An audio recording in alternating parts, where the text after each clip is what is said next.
തരൂറിൻ്റെ ആർട്ടിക്കിളും ഈ ഇത് ആ ഒരു ഡിസ്കഷൻ ഉണ്ടല്ലോ, that discussion makes people listen or look. എന്തോ സംഭവിക്കുന്നു, നല്ലതോ ചീത്ത എന്തോ സംഭവിക്കുന്നു, ഇനി എങ്ങാനും നല്ലതാവുകയാണെങ്കിൽ ഞാനും എൻ്റെ പാർട്ടാവണമല്ലോ, I don't want to miss out എന്നുള്ളൊരു തോന്നൽ ആൾക്കാർ വരും. ഈ ടെക്നോ പാർക്കിൽ എന്താണ് പറ്റിയത്? 90കളുടെ ആദ്യം ഞാൻ പ്രോജക്റ്റ് ചെയ്തത് ഇവിടെ ടെക്നോ പാർക്കിലാണ്. ഇതിൻ്റെ ഇനോഗ്രേഷൻ കഴിഞ്ഞ അപ്പം തന്നെ the then Prime Minister called the then CEO of Technopark and said, I want something like this set up in Hyderabad. So I don't see innovation as a fancy thing. I see innovation as something that either the society should benefit or you should benefit, or which is the entrepreneur should benefit, no doubt about it. കവി അയ്യപ്പൻ പറഞ്ഞ പോലെ സ്നേഹം, പൈസയില്ലാത്ത സ്നേഹത്തിന് ആർക്കും ഒരു വിലയില്ല എന്ന് അദ്ദേഹം വളരെ വേദനയോടെ ഒരു കവിത ഇങ്ങനെ ചൊല്ലുന്നത് ഞാൻ കണ്ടിട്ടുണ്ട്. ഏറ്റവും easy access to startup mission is to apply for a grant. ഞാൻ നോക്കുമ്പോൾ കേരളത്തിൽ ഏറ്റവും കൂടുതലുള്ള ഒരു കാര്യം എന്ന് പറയുന്നത് വെള്ളമായിരുന്നു. അപ്പോൾ വെള്ളവുമായിട്ട് ബന്ധപ്പെട്ട് ചെയ്യാൻ പറ്റുന്ന, അല്ലെങ്കിൽ കൂടുതൽ വെള്ളം ആവശ്യമുള്ള പല ഇൻഡസ്ട്രികളും അന്ന് കേരളത്തിൽ വരികയും ചെയ്തു. Textile flourished, chemical industry flourish, clay industries flourished.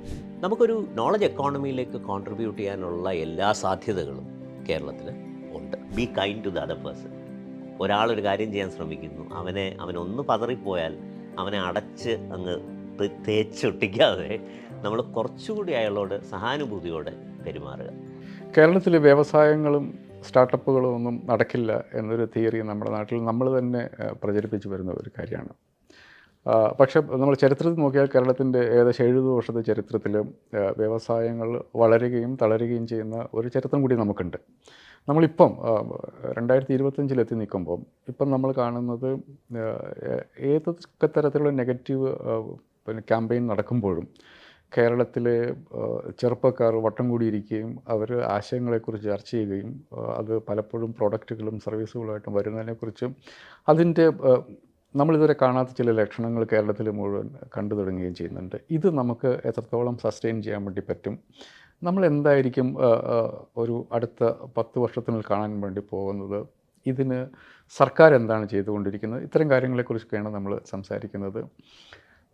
Kerala startup മിഷൻ്റെ CEO അനൂപ് അംബിക ചേരുന്നു. നമസ്കാരം. നിങ്ങൾക്കൊരു കൺഗ്രാജുലേഷൻസ് പറയാം എന്ന് വിചാരിച്ചാണ് ഞാൻ തുടങ്ങുന്നത്. അതിൻ്റെ ഒരു കാര്യം, കേരളത്തിലുണ്ടായിരുന്ന ഒരു സ്റ്റാർട്ടപ്പ് കമ്പനി ഒരു സാറ്റലൈറ്റ് വിക്ഷേപിച്ചു എന്ന് ഞാൻ കണ്ടു. നമ്മുടെ നാടിൻ്റെ ഒരു പ്രത്യേകത കൊണ്ട് നമ്മളധികം പേര് ആരും ഇതുവരെ കാര്യം അറിഞ്ഞതായിട്ട് ഞാനും കണ്ടില്ല. ഞാൻ അവരോട് ചോദിച്ചപ്പോൾ ഒരു പത്രം മാത്രമാണ് അവരെക്കുറിച്ച് പറഞ്ഞത് എന്ന് ഞാൻ പറഞ്ഞു. ഒരു ചെറിയ കാര്യമല്ലല്ലോ അതല്ലേ? ഒരു വലിയ കാര്യമാണ്. ആക്ച്വലി സ്പേസ് എക്സിൻ്റെ ഒരു ലോഞ്ചിൻ്റെ ഭാഗമായിട്ടാണ് ഇത് സാറ്റലൈറ്റ് പോയതെന്നുകൂടെ ആലോചിക്കുമ്പോൾ നമ്മുടെ ഇവിടെ ഉള്ള ഒരു ചെറിയ കമ്പനി എത്രത്തോളം അന്താരാഷ്ട്ര തലത്തിൽ കണക്റ്റഡ് ആയി എന്നുകൂടെ നമ്മൾ ഇതിനെ കാണേണ്ടിയിരിക്കുന്നു. അപ്പോൾ നാളെ ഒരു ദിവസം എലോൺ മസ്കിനെ നമുക്ക് ഇവിടെ ഒന്ന് കൊണ്ടുവരണം എന്ന് വിചാരിക്കുകയാണെങ്കിൽ നമുക്ക് ഈ കമ്പനി വഴി അദ്ദേഹത്തെ അപ്രോച്ച് ചെയ്യുകയും അദ്ദേഹം ഇവിടെ വരികയൊക്കെ ചെയ്യുന്ന സെനാറിയോ വരെ അതുവഴി ഉണ്ടാവാം. ഒരു ചെറിയ കാര്യമല്ല.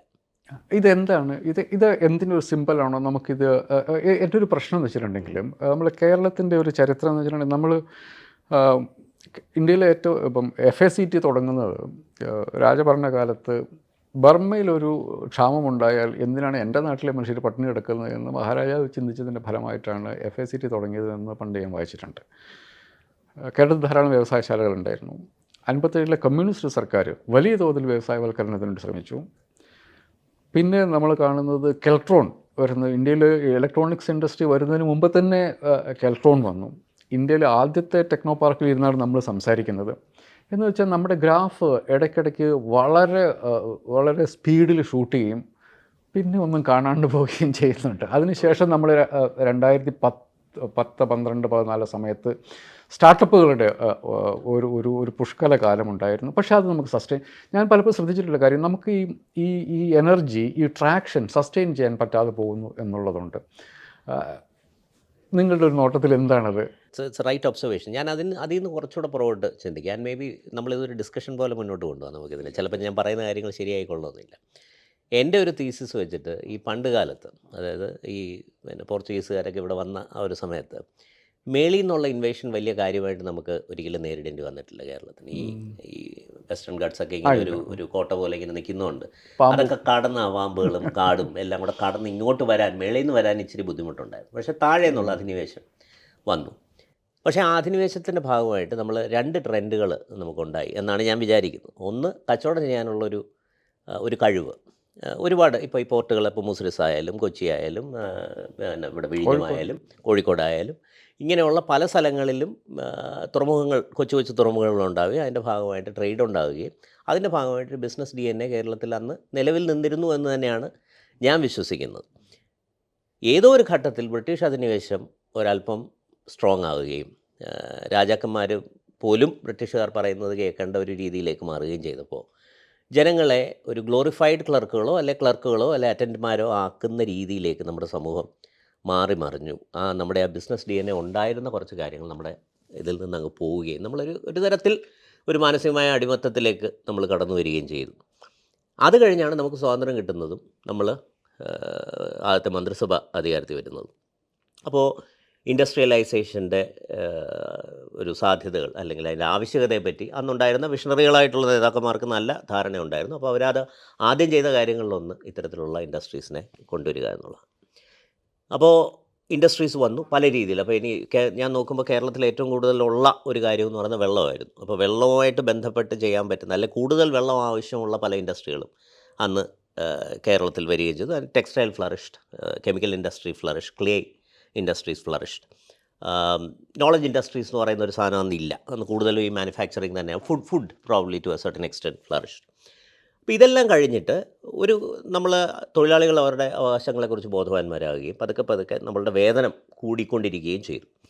ഏതോ ഒരു ഘട്ടത്തിൽ ആ വേതനം മറ്റുള്ള സംസ്ഥാനങ്ങളെക്കാട്ടിലും വളരെ കൂടുതലാവുകയും ന്യായമായിട്ടും ക്യാപിറ്റലിസ്റ്റ് വ്യവസ്ഥിതിയിൽ മൂലധനം ഇടുന്നവനെ സംബന്ധിച്ചിടത്തോളം ഇവിടെ അല്ല മറ്റിടത്താണ് ഇടേണ്ടത് എന്നുള്ളൊരു തോന്നൽ വരികയും അങ്ങനെ പാലക്കാട് ഇടുന്ന സാധനങ്ങളെല്ലാം പതുക്കെ കോയമ്പത്തൂരേക്ക് പോവുകയും ചെയ്യുന്ന ഒരു പ്രതിഭാസം ഉണ്ടായി എന്നാണ് ഞാൻ വിശ്വസിക്കുന്നത്. പക്ഷേ ആ പ്രതിഭാസത്തിൻ്റെ മൊത്തത്തിലുള്ള ഒരു ആകത്തുക എന്ന് പറയുന്നത് ഇവിടുത്തെ ജീവിത നിലവാരം ഭയങ്കരമായി കൂടി എന്നുള്ളതാണ്. അത് ഞാനൊരു സിമ്പിൾ എക്സാമ്പിളായിട്ട് പറയാം. ഞാൻ ഈ സോഹോ കോർപ്പറേഷൻ്റെ CEO ശ്രീധർ വെമ്പു ഉണ്ട്. അപ്പോൾ അദ്ദേഹം ഈ റൂറൽ ഏരിയാസിൽ കമ്പനികൾ സെറ്റപ്പ് ചെയ്യുന്നതിൻ്റെ ഒരു ഉസ്താദാണല്ലോ. മാത്രമല്ല ഇന്ത്യ സ്വന്തം പ്രോഡക്റ്റുകൾ ഉണ്ടാക്കണമെന്ന് എപ്പോഴും വാദിക്കുന്ന ഒരാൾ കൂടിയാണ് പുള്ളിയുടെ കൂടെ ഞാനിങ്ങനെ കൊട്ടാരക്കര യാത്ര ചെയ്യുകയാണ്. അപ്പോൾ ഞാൻ അദ്ദേഹത്തിനോട് പറഞ്ഞു, sir, this is a very remote town, so it might not have all the features of Trivandrum or Cochin. തിരുവനന്തപുരത്തും കൊച്ചിയിലും ഒക്കെ ഉള്ള സൗകര്യങ്ങളൊന്നും ഇവിടെ കാണും. അപ്പോൾ അദ്ദേഹം എന്നോട് തിരിച്ചു പറഞ്ഞ വാചകമാണ്, നീ ഇതിനെയാണോ റിമോട്ട് എന്ന് വിളിക്കുന്നത്? You come to Tamil Nadu, I will show you what is remote and I will show you how malnutrition the kids are. എന്ന് പറഞ്ഞാൽ ഇപ്പോഴും നമുക്ക് എള്ളെണ്ണ എടുക്കാവുന്ന രീതിയിലുള്ള ദാരിദ്ര്യം ഉള്ള ഗ്രാമങ്ങളും അവിടെയുള്ള കുഞ്ഞുങ്ങളെയും ഞാൻ നിനക്ക് കാണിച്ചു തരാം. നിങ്ങളെന്താണ് ഇവിടെ ശരിക്കും ആരോഗ്യമുള്ള ആൾക്കാർ, വലിയ വീടുകൾ, പൊതുവേ സന്തോഷമുള്ള ആൾക്കാർ, ഇതൊക്കെയാണ് ഞാൻ കാണുന്നത്. എനിക്ക് പലപ്പോഴും തോന്നിയിട്ടുള്ളതെന്ന് പറഞ്ഞാൽ ധാരാളിത്തത്തിൻ്റെ അഹങ്കാരമാണെന്നാണ് എനിക്ക് പലപ്പോഴും തോന്നിയിട്ടുള്ളത്. അത് ഗുജറാത്തിൻ്റെ പ്രാന്തപ്രദേശങ്ങളിൽ പോകുമ്പോഴും തമിഴ്നാടിൻ്റെ പ്രാന്തപ്രദേശങ്ങളിൽ പോകുമ്പോഴും എനിക്ക് തോന്നുന്നൊരു കാര്യം, കേരളം സത്യത്തിലൊരു സ്വർഗ്ഗമാണ്, പക്ഷേ നമുക്കിവിടെ ഇരിക്കുമ്പോൾ അതിനൊരു വിലയില്ല. അപ്പോൾ പക്ഷേ ഞാൻ പറഞ്ഞു വന്നതെന്ന് പറഞ്ഞാൽ, സോ നൗ വി ഹാവ് ഒരു human development index at par with developed nations. നമ്മുടെ ഇപ്പോൾ ലൈഫ് എക്സ്പെക്റ്റൻസി ആയാലും നമ്മുടെ ഹെൽത്ത് കെയർ സിസ്റ്റംസ് ആയാലും എഡ്യൂക്കേഷൻ ആയാലും എല്ലാം സ്കാൻഡിനേവിയയുടെ അത്രയും ഇല്ലെങ്കിലും ഒരു യൂറോപ്യൻ നേഷനുമായിട്ട് കമ്പയറബിൾ ആയിട്ടുള്ള രീതിയിലേക്ക് നമ്മൾ വന്നിട്ടുണ്ട്. വിച്ച് മീൻസ് ദാറ്റ് നമുക്കൊരു നോളജ് എക്കോണമിയിലേക്ക് കോൺട്രിബ്യൂട്ട് ചെയ്യാനുള്ള എല്ലാ സാധ്യതകളും കേരളത്തിന് ഉണ്ട്. അപ്പോൾ ആ നോളജ് എക്കോണമിയെ അതാണല്ലോ ഇപ്പം ഗവൺമെൻറ്റിൻ്റെ ഒരു നയം എന്ന് പറയുന്നത്, ഒരു വൈജ്ഞാനിക സമ്പദ് വ്യവസ്ഥയെ വളർത്തിയെടുക്കുക എന്ന നയത്തിലേക്ക് ഗവൺമെൻറ് അതിനുവേണ്ടിയുള്ള എല്ലാ കാര്യങ്ങളുമാണിപ്പോൾ സർക്കാർ ചെയ്തുകൊണ്ടിരിക്കുന്നത്. അപ്പോൾ അതിൻ്റെ ഒരു ഓഫ് ഷൂട്ടാണ് ഈ പറയുന്ന സ്റ്റാർട്ടപ്പ് എക്കോസിസ്റ്റവും എന്നാണ് ഞാൻ കാണുന്നത്. ആ എക്കോസിസ്റ്റം ഇപ്പം നമുക്ക് അതിൻ്റെ അകത്ത് ഇപ്പം നമ്മളൊരു സാറ്റലൈറ്റ് വിട്ടു എന്നുള്ളത് ശരിയാണ്. നമ്മുടെ കമ്പനികളിൽ പ്രോഡക്റ്റ് ഉണ്ടാക്കുന്നുണ്ട്, ചില കമ്പനികളുടെ പ്രോഡക്റ്റുകൾ കേരളത്തിന് പുറത്തേക്ക്, ഇന്ത്യക്ക് പുറത്തേക്ക് പോകുന്നുണ്ടോ എന്നുള്ളതൊക്കെ വസ്തുതയാണ്. എത്രത്തോളം സസ്റ്റൈനബിൾ ആണ് ഈ എക്കോസിസ്റ്റം? കാരണം ഞാൻ ഈ എക്കോസിസ്റ്റത്തെക്കുറിച്ച് ഞാൻ നേരത്തെ ചരിത്രത്തിൽ പലപ്പോഴും നമുക്കിത് സസ്റ്റെയിൻ ചെയ്യാൻ പറ്റുന്ന ഒരു എക്കോസിസ്റ്റം ഉള്ള പോലെ തോന്നിയിട്ടുണ്ട്. 92 ടെക്നോ പാർക്ക് തുടങ്ങുമ്പം ഇന്ത്യയിൽ ഒരിടത്തും ഇങ്ങനത്തെ ഒരു സിസ്റ്റം ഉണ്ടായിരുന്നില്ല. പിന്നെ അന്നത്തെ ആന്ധ്രാപ്രദേശിൽ ഹൈദരാബാദിൽ ഹൈടെക് സിറ്റി വരുമ്പോൾ ഞാൻ അന്ന് അവിടെ ജേർണലിസ്റ്റായിട്ട് വർക്ക് ചെയ്യാണ്. സ്ക്രാച്ചിൽ നിന്ന് ഒരു കംപ്ലീറ്റ് ഏരിഡായിട്ടുള്ള ഒരു മരുഭൂമി പോലത്തെ സ്ഥലങ്ങൾ ആയിരുന്നു ഇപ്പോൾ ഉള്ള സൈബറാബാദ് എന്ന് അവർക്കൊക്കെ പറയുന്ന ആ ടൗൺ. അവിടെ നിന്നാണ് അവർ ഒന്നേന്ന് ഉണ്ടാക്കിക്കൊണ്ട് വരുന്നത്. അത് 90കളുടെ അവസാനമാണ്. 92 പക്ഷേ നമ്മൾ ആദ്യം ഈ ടെക്നോ പാർക്കുകൾ ഉണ്ടായിരുന്നു. എത്രത്തോളം അപ്പോൾ ഈ ബ്ലിപ്പ് ഇതിങ്ങനെ ഇടയ്ക്കിടയ്ക്ക് കാണുന്നതല്ല, എത്രത്തോളം സസ്റ്റൈനബിളാണ് ഇപ്പോൾ നിങ്ങൾ കാണുന്ന ഈ ഈ ഈ സ്റ്റാർട്ടപ്പ് രംഗത്തുള്ള ഈ ഉത്സാഹം എത്രത്തോളം സസ്റ്റൈനബിളാണ്? നമ്മുടെ സൊസൈറ്റി എത്രത്തോളം ഇതിന് അമനബിൾ, അവർക്കത് മനസ്സിലാകുന്നുണ്ട്, അവരത് ചുരുക്കത്തിൽ പറഞ്ഞാൽ ഒരു സ്റ്റാർട്ടപ്പുകാരന് പെണ്ണ് കിട്ടുന്ന അവസ്ഥ കേരളത്തിലുണ്ടോ ഇപ്പോൾ? ഇപ്പോൾ ഉണ്ടെന്നാണ് പറയപ്പെടുന്നത്. ഈ കമ്പനി തുടങ്ങി പല പിള്ളേരും ഇപ്പോൾ പറയുന്നത് സാർ ഇപ്പോൾ പെണ്ണ് കിട്ടുന്നുണ്ട് എന്നാണ് പറയുന്നത്. സത്യമാണെന്ന് എനിക്കറിയില്ല. ഒരു 10 വർഷത്തിലുണ്ടായ ഒരു വലിയ മാറ്റം അതാണ്. കാരണം ഞാൻ എൻ്റെ ആദ്യത്തെ കമ്പനി തുടങ്ങുന്നത് 2004 അന്ന് ഞാൻ US നിന്ന് തിരിച്ചു വന്ന് കമ്പനി തുടങ്ങുകയാണ് എന്നുള്ള ഒരു ആശയം ഒന്ന് അവതരിപ്പിച്ചപ്പോൾ തന്നെ എൻ്റെ അച്ഛനമ്മ, എൻ്റെ ഭാര്യയുടെ അച്ഛനമ്മ, എൻ്റെ ഭാര്യയുടെ ബന്ധുക്കൾ, എൻ്റെ ബന്ധുക്കൾ മുതലായ എല്ലാ ആൾക്കാരും എനിക്ക് തലയ്ക്കസുഖമാണ് എന്നുള്ള രീതിയിലാണ് അതിനെ കണ്ടത്. ഭാര്യ മാത്രമാണ് ഒരു സപ്പോർട്ടായിട്ട് നമ്മുടെ കൂടെ നിന്നത്. ആ സപ്പോർട്ട് കൂടി ഇല്ലായിരുന്നെങ്കിൽ പ്രോബ്ലി നമ്മൾ തുടങ്ങാതെ തിരിച്ച് യുഎസിലേക്ക് അങ്ങ് പോയേനെ. അതായിരുന്നു ഐഡിയ എന്ന് പറയുന്നത്. ഇപ്പോൾ അങ്ങനെയല്ല. ഇപ്പോൾ ഒരാളൊരു കമ്പനി തുടങ്ങുന്നു എന്ന് പറയുമ്പോൾ അതിനെ അടച്ചാക്ഷേപിക്കേണ്ടതല്ല. ഇതിൽ നിന്ന് കുറച്ച് നല്ല കാര്യങ്ങൾ, അത് വെൽത്താവാം, മറ്റുള്ളവർക്കുള്ള ജോലിയാവാം, സമൂഹത്തിലുള്ള ഒരു ബഹുമാന്യതയാവാം, ഇത്തരം കാര്യങ്ങൾ ലഭിക്കാവുന്ന ഒരു സാധ്യതയാണ് സംരംഭകത്വം എന്നുള്ള രീതിയിലേക്ക് ആൾക്കാരുടെ മനസ്സ് വലിയ രീതിയിൽ മാറിയിട്ടുണ്ടെന്നാണ് എൻ്റെ വിശ്വാസം. ഇപ്പോഴും ഞാൻ ഒരു 100 പേരടങ്ങുന്ന ഒരു പേരൻറ്റ്, ഇപ്പോൾ അച്ഛനമ്മമാർ ഇരിക്കുന്ന ഒരു 100 പേരടങ്ങുന്ന ഒരു സദസ്സിനോട് നിങ്ങൾ എത്ര ആൾക്കാർക്ക് സ്വന്തം കുഞ്ഞുങ്ങൾ ജോലിക്ക് പോകണമെന്ന് ചോദിച്ചു കഴിഞ്ഞാൽ അവിടെ 95 പേരും ജോലിക്ക് പോകണമെന്ന് പറഞ്ഞ് തന്നെയാണ് കൈവക്കുന്നത്. പക്ഷേ ആ 95-ൽ ഒരാളുടെ കുട്ടി പോലും അമ്മ എനിക്കൊരു കമ്പനി തുടങ്ങണം, അല്ല അച്ഛാ എനിക്കൊരു കമ്പനി തുടങ്ങണമെന്ന് പറഞ്ഞാൽ അതിനെ അടച്ചെതിർക്കുന്ന ആ ഒരു സംസ്കാരത്തിൽ നിന്ന് ഒരു വലിയ മാറ്റം കേരളത്തിലുണ്ടായിട്ടുണ്ടെന്നാണ് ഞാൻ ഉറച്ചു വിശ്വസിക്കുന്നത്. പലപ്പോഴും നമ്മൾ കേരളത്തിൽ ഇപ്പം കഴിഞ്ഞ ദിവസം കൊച്ചിയിലുണ്ടായ നിക്ഷേപ സംഘവുമായി ബന്ധപ്പെട്ട ചർച്ചകളിൽ പോലും വന്നതെന്താണെന്ന് വെച്ചിട്ടുണ്ടെങ്കിൽ കേരളത്തിൽ വളർച്ച നമ്മൾ വളരെ ലോ ബേസിൽ നിന്ന് നമ്മൾ നമ്പറുകൾ കൂടിയിട്ടുണ്ട്. പക്ഷേ ആളുകൾ അതിൻ്റെ ഒപ്പം തന്നെ എടുത്തു വെക്കുന്ന വേറൊരു കണക്കെന്നുള്ളത് ഇപ്പം ബാംഗ്ലൂർ എന്ന് പറയുന്ന ഒരു ടൗൺ, ഒരു സിറ്റി, അവിടെ സ്റ്റാർട്ടപ്പുകളിൽ ആളുകൾ ഇൻവെസ്റ്റ് ചെയ്യുന്ന പണമായിട്ട് കമ്പയർ ചെയ്യുമ്പോൾ നമ്മൾ ഒരിടത്തും ഇല്ല എന്നുള്ളത് ഒരു കാര്യം. രണ്ടാമത്തെ കാര്യം, ബാംഗ്ലൂർ എന്ന് പറയുന്ന ഒറ്റ ടൗണിന്, ഒറ്റ സിറ്റിക്ക് കൊടുക്കാൻ പറ്റുന്ന ചില സവിശേഷതകളുണ്ട്. കേരളം പക്ഷേ നമ്മൾ കാണുന്നിടത്തോളം കേരളം തന്നെ തിരുവനന്തപുരം, കൊച്ചിയായിട്ട് ഉറപ്പായിട്ടും പിന്നെ ഡിവൈഡ് ചെയ്തിട്ടുണ്ട്. അതിൻ്റെ ഇടയ്ക്ക് തന്നെ ഇപ്പം ഈ കൊട്ടാരക്കര പറയുന്നതിലും പിന്നെ ചെങ്ങന്നൂരും ആലപ്പുഴയും കോഴിക്കോടും വയനാടും ഒക്കെ ഉണ്ട്. അപ്പം നമ്മൾ ഇത്തരം ഒരു അത്യാവശ്യം ഡിസ്ട്രിബ്യൂട്ടഡ് ആയിട്ടുള്ള ഒരു സിസ്റ്റത്തിൽ നമുക്കിത് അടുത്ത ലെവലിലേക്ക് എങ്ങനെ പോകാൻ വേണ്ടി പറ്റും? നമ്മൾ ആ ചാലഞ്ച് നമ്മളെങ്ങനെ ഒരു സംസ്ഥാന നിലയ്ക്ക് നമ്മൾ ഐഡൻറ്റിഫൈ, കാരണം മറ്റുള്ളവർക്ക് കൊടുക്കാൻ പറ്റുന്ന വളരെ സിമ്പിളായിട്ട് കൊടുക്കാൻ പറ്റുന്ന ഒരു സാധനം നമുക്ക് ഇല്ല. ഒറ്റ സിറ്റിയിൽ മാത്രമായിട്ട് നമുക്ക് ആളുകളില്ല. അവരുടെ ജീവിതത്തിൻ്റെ നിലവാരം അവരുദ്ദേശിക്കുന്ന രീതിയിൽ നമുക്കുണ്ട്. ഈ ചലഞ്ച് ഇതൊരു ചലഞ്ചായിട്ട് എനിക്ക് തോന്നുന്നുണ്ട്. എന്താണ് താങ്കളുടെ അഭിപ്രായം? അതൊരു ചലഞ്ചാണ് എങ്കിൽ നമ്മളത് എങ്ങനെ ഫേസ് ചെയ്യും? നേരത്തെ പറഞ്ഞൊരു ചോദ്യത്തിന് ഞാൻ ഉത്തരം പറഞ്ഞില്ല. അതായത് നമ്മൾ എല്ലാം തുടങ്ങുന്നു, എന്തുകൊണ്ട് നമുക്ക് സസ്റ്റെയിൻ ചെയ്യാൻ പറ്റുന്നില്ല? നമ്മൾ കെൽട്രോൺ തുടങ്ങി, നമ്മൾ ടെക്നോ പാർക്ക് തുടങ്ങി, നമ്മൾ ഇവിടുത്തെ രാജ്യത്തെ പ്രോബ്ലം ആദ്യത്തെ ക്യാൻസർ സെൻറ്റർ തിരുവനന്തപുരത്തായിരിക്കും തുടങ്ങിയത്. ഇങ്ങനെ പല പല പല കാര്യങ്ങളും നമ്മൾ തുടങ്ങുന്നു. പക്ഷേ ഇതൊന്നും സ്കെയിൽ ചെയ്ത് ഒരു വലിയ നിലയിലേക്ക് എത്തുന്നില്ല എന്നുള്ളൊരു ചോദ്യം നമുക്ക് കേരളത്തിലെ എല്ലാ സ്ഥാപനങ്ങളെക്കുറിച്ചും എനിക്ക് തോന്നുന്നു ഒരു പരിധിവരെ പറയാവുന്ന കാര്യമാണ്. അവിടെ ഞാൻ എൻ്റെ ഒരു പേഴ്സണൽ അനുഭവത്തിൽ നിന്നാണ് ഞാനിത് പറയാൻ പോകുന്നത്. ഇത് കഴിഞ്ഞ കുറച്ച് ദിവസങ്ങളായിട്ട് നമുക്ക് വളരെ വിവാദങ്ങൾ, അതായത് നമ്മുടെ ബഹുമാനപ്പെട്ട തിരുവനന്തപുരം MP ഇതിനെക്കുറിച്ച് എഴുതുകയും അതിനെക്കുറിച്ചുള്ള വാഗ്വാദങ്ങൾ അങ്ങോട്ടും ഇങ്ങോട്ടും നടക്കുകയൊക്കെ ചെയ്തു. അപ്പോൾ അതിൽ നേരത്തെ ജേക്കബ് ചോദിച്ച പോലെ നമ്മളൊരു ചെറിയൊരു എമൗണ്ടിൽ നിന്നൊരു വലിയ ഗ്രോത്ത് അല്ലേ അച്ചീവ് ചെയ്തത്. 10 രൂപ 50 രൂപയായി, അപ്പോൾ 500% ഗ്രോത്തായി എന്ന് നിങ്ങൾ അവകാശപ്പെടുകയല്ലേ ചെയ്യുന്നത് എന്ന് ചോദിച്ചതിനുള്ള ഉത്തരമെന്ന് പറയുന്നത് അതാണ്, അങ്ങനെ തന്നെയാണ്. പക്ഷേ നമ്മളുടെ നല്ല കാര്യങ്ങൾ മാർക്കറ്റ് ചെയ്തുകൊണ്ടേയിരിക്കണം. ഇതിനെ കൺവീനിയൻറ്റ് സ്റ്റാറ്റിസ്റ്റിക്സ് എന്ന് ചില ആൾക്കാർ വിളിച്ചു കണ്ടു. ഇത് കൺവീനിയൻറ്റ് സ്റ്റാറ്റിസ്റ്റിക്സ് തന്നെയാണ്. നമ്മൾ പറയേണ്ട കാര്യങ്ങൾ നമ്മുടെ നാടിനെക്കുറിച്ച്, നമ്മുടെ എക്കോസിസ്റ്റത്തിനെക്കുറിച്ച്, നമ്മുടെ കമ്പനികളെക്കുറിച്ച് എന്ത് ചെറിയ നല്ലതായാലും അതിനെ ഒരു പരിധിവരെ പർവ്വതീകരിച്ച് ലോകത്തിൻ്റെ മുന്നിൽ അവതരിപ്പിക്കുമ്പോഴാണ് ലോകം നമ്മളെ ശ്രദ്ധിക്കുന്നത്. ഈ മാർക്കറ്റിംഗ് നമ്മൾ എപ്പോൾ ചെയ്യാൻ ശ്രമിക്കുന്നോ അവിടെയെല്ലാം നമുക്ക് അടി കിട്ടും. ഓക്കെ. ഈ ടെക്നോ പാർക്കിൽ എന്താണ് പറ്റിയത്? 90കളുടെ ആദ്യം ഞാൻ പ്രോജക്റ്റ് ചെയ്തത് ഇവിടെ ടെക്നോ പാർക്കിലാണ്. അതിന് 95ലാണ് ഞാൻ കോളേജിൽ നിന്ന് പാസ്സാവുന്നത്, 1995. അന്ന് ഞാൻ ഇവിടെയൊക്കെ കറങ്ങി നടപ്പുണ്ട്. അന്ന് ഇവിടെ 2 ബിൽഡിംഗ് ഉണ്ട്, പാർക്ക് സെൻറ്ററുണ്ട്.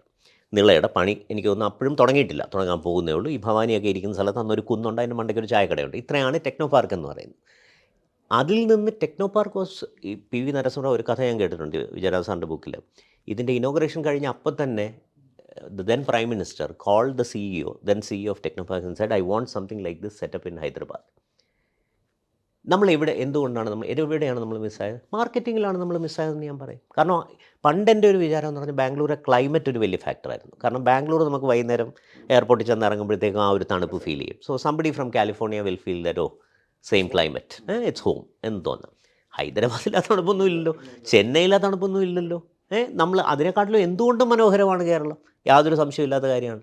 അപ്പം നമ്മൾ എന്താണ് ചെയ്യാത്തത്? എൻ്റെ അഭിപ്രായത്തിൽ മാർക്കറ്റിംഗ് മാത്രമാണ് നമ്മൾ ചെയ്യാത്തത്. ഹൈദരാബാദിൽ എനിക്ക് നല്ലപോലെ അറിയാം, കാരണം ഞാനത് കണ്ടുകൊണ്ടിരിക്കുകയായിരുന്നു. അത് സ്ക്രാച്ചിൽ നിന്ന് തന്നെ തുടങ്ങുന്നത്. അപ്പം ഇനാഗുറേഷന് ബിൽ ക്ലിൻ്റൺ വന്നിട്ടുണ്ടായിരുന്നു. അന്ന് ഞാൻ ഓർക്കുന്നുണ്ട്. അതായത് ഇന്ത്യയിൽ ആരെങ്കിലും ഒരാൾ വന്നു കഴിഞ്ഞിട്ടുണ്ട്, ഏതെങ്കിലും ഒരു രാഷ്ട്രത്തലവൻ വന്നു കഴിഞ്ഞിട്ടുണ്ടെങ്കിൽ അയാൾ താജ് കാണാൻ വരും, ഹൈദരാബാദ് പിന്നെ ഹൈടെക് സിറ്റി വരും, അയാൾ തിരിച്ചു പോകും. അത് അങ്ങനെ the marketed so well. And there is always N incident. ഇപ്പം നമ്മൾ സിറ്റികൾ നോക്കിക്കഴിഞ്ഞാൽ ബാംഗ്ലൂരിൻ്റെ തുടക്കം എന്ന് പറയുന്നത്, ബാംഗ്ലൂരിൻ്റെ ആസ് എ വേറൊരു കാര്യം കൂടെ ഞാനിവിടെ പറയുകയാണേ. ഞാൻ ബാംഗ്ലൂർ പോകുന്ന 1996ലാണ്. അപ്പോൾ തന്നെ പീനിയ എന്ന് പറയുന്ന, അല്ലെ ഹോസൂർ മുതൽ ബാംഗ്ലൂർ വരെ നീണ്ടു കിടക്കുന്ന ഒരു വലിയ ഇൻഡസ്ട്രി ബെൽറ്റ് ബാംഗ്ലൂരിൽ അവൈലബിൾ ആണ്. ഏറ്റവും മികച്ച പൊതുമേഖലാ സ്ഥാപനങ്ങളായ ISRO മുതൽ മറ്റേ NIL മുതൽ HAL മുതൽ എല്ലാ സാധനങ്ങളും ബാംഗ്ലൂർ അവൈലബിൾ ആണ്. ഭാരത് ഇലക്ട്രോണിക്സ് ലിമിറ്റഡ് ഉൾപ്പെടെയുള്ള വലിയ വലിയ കമ്പനികൾ അവിടെ അവൈലബിൾ ആണ്. അപ്പോൾ ബാംഗ്ലൂർ ഓൾറെഡി ഒരു വളരെ വികസിച്ച ഒരു എക്കോസിസ്റ്റം നിലവിലുള്ള ഒരു നോളജ് എക്കണോമിയുടെ ബേസ് അവിടെ ഉണ്ടായിരുന്നു നേരത്തെ. നമ്മളത് ബിൽഡ് ചെയ്ത് വരികയാണ് പതുക്കെ. 2, ടെക്സസ് ഇൻസ്ട്രുമെൻറ്റ്സ് എന്ന് പറയുന്ന കമ്പനി, അതായത് അന്ന് ലോകത്തെ ഏറ്റവും വലിയ സെമി കണ്ടക്ടർ കമ്പനിയായ ടെക്സസ് ഇൻസ്ട്രുമെൻറ്റ്സ് അന്ന് ബാംഗ്ലൂർ ഒരു സെൻറ്റർ സെറ്റ് ചെയ്തു.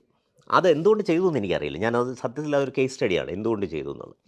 But somebody might higher up in the ladder might have their parents, അച്ഛനും അമ്മയ്ക്കും പ്രായമാകുന്നു, എനിക്ക് പോകണം എന്നൊക്കെ ആവാം. പക്ഷേ Texas Instruments coming and setting up shop was the game changer for Bangalore. Hyderabad, what was the game changer? Chandrababu Naidu taking a laptop, going to Seattle and making a presentation to Bill Gates, and Microsoft deciding to come to. അപ്പോൾ അങ്ങനത്തെ ചില moments ഉണ്ട് which will turn a city or a state into a knowledge hub. അപ്പോൾ അത്തരത്തിലുള്ള moment ചെയ്യണം. എന്ത് ചെയ്യണം? നമ്മൾ മാർക്കറ്റ് ചെയ്യണം. അതായത് നമുക്കുള്ള കാര്യങ്ങളെ പർവ്വതീകരിച്ചോ പൊലിപ്പിച്ചോ കാണിച്ച് ആണെങ്കിലല്ലേ ആൾക്കാർ വരും. അല്ലാതെ ഇവിടെ ഉള്ള മൊത്തം പ്രശ്നങ്ങൾ ഞാൻ പോയി ബിൽഗേറ്റ്സിൻ്റെ അടുത്ത് പറയുകയാണ്, പുള്ളി ഇങ്ങോട്ട് വരില്ലല്ലോ. ഇവിടെ ഉള്ള നല്ല കാര്യങ്ങൾ വലുതാക്കി കാണിച്ചല്ലോ, പ്രശ്നങ്ങളില്ലാത്ത അവിടെ കിട്ടും. അപ്പോൾ ഇങ്ങോട്ട് വരേണ്ട കാര്യമില്ലല്ലോ. അപ്പം നമ്മുടെ ഞാൻ പറഞ്ഞു വരുന്നതെന്ന് പറഞ്ഞാൽ elements of positivity has to be projected to the world so that the world will take notice. ഇന്നിപ്പോൾ ഞാനൊരു എക്സാമ്പിൾ പറയാം. ഇന്ന് നടന്ന കാര്യമാണ്. ഇന്ന് രാവിലെ ഇവിടുത്തെ ടാറ്റ എൽസിയുടെ സെൻറ്റർ ഹെഡ് ഉണ്ട് ശ്രീമാർ എന്നെ വിളിച്ചിട്ട് പറഞ്ഞു, എൻ്റെ ബ്രദർ ഇൻ ലോ US അലബാമയിലോ മറ്റോ ആണ് വർക്ക് ചെയ്യുന്നത്. അപ്പോൾ പുള്ളി ഇൻവെസ്റ്റ് കേരളയുടെ ഇതും നല്ല സ്റ്റാർട്ടപ്പ് എക്കോസിസ്റ്റമാണ് എന്നൊക്കെ ഇങ്ങനെ ന്യൂസുകൾ ഇങ്ങനെ കണ്ടുകൊണ്ടേയിരിക്കുന്നു. പുള്ളിക്കും പുള്ളിയുടെ കുറച്ച് സുഹൃത്തുക്കൾക്കും ഇവിടുത്തെ സ്റ്റാർട്ടപ്പുകൾ ഇൻവെസ്റ്റ് ചെയ്താൽ കൊള്ളാൻ താല്പര്യമുണ്ട്. ഇതെങ്ങനെയാണ് അവിടെ വരെ എത്തിയത്? ഓക്കെ, ഇങ്ങനെയാണല്ലോ ലോകമെമ്പാടും ഇപ്പോൾ four good or four bad ഈ തരൂറിൻ്റെ ആർട്ടിക്കിളും ഈ ഒരു ഡിസ്കഷൻ ഉണ്ടല്ലോ. That discussion makes people listen or look. എന്തോ സംഭവിക്കുന്നു, നല്ലതോ ചീത്ത എന്തോ സംഭവിക്കുന്നു. ഇനി എങ്ങാനും നല്ലതാവുകയാണെങ്കിൽ ഞാനും എൻ്റെ പാർട്ടാവണമല്ലോ, I don't want to miss out എന്നുള്ളൊരു തോന്നൽ ആൾക്കാർ വരും.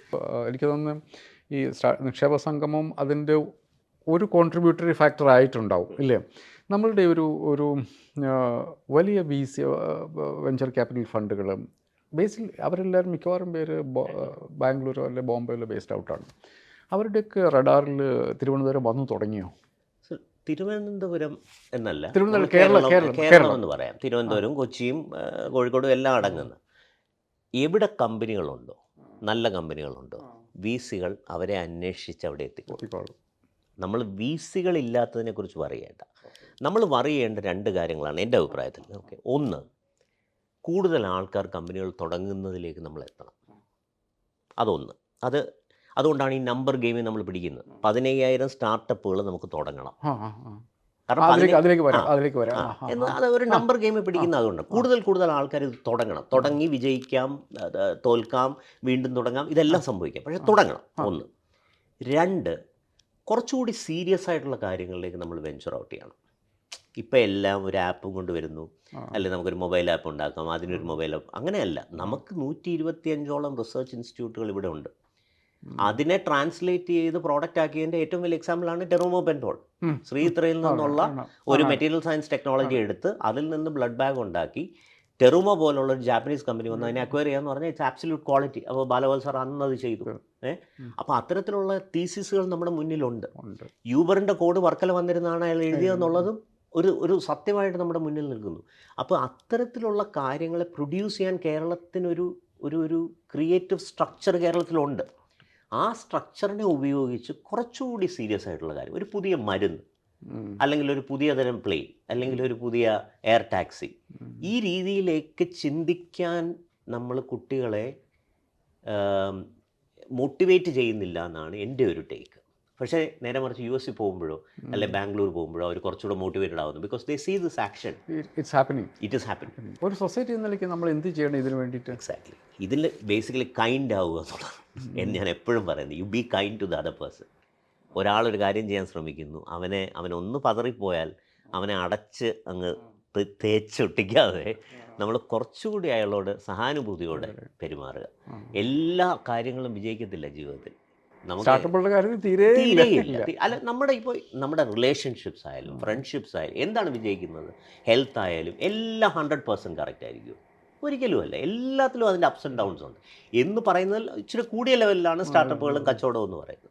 അതുകൊണ്ട് തന്നെ ഒരുത്തൻ ശ്രമിക്കുമ്പോൾ അവൻ്റെ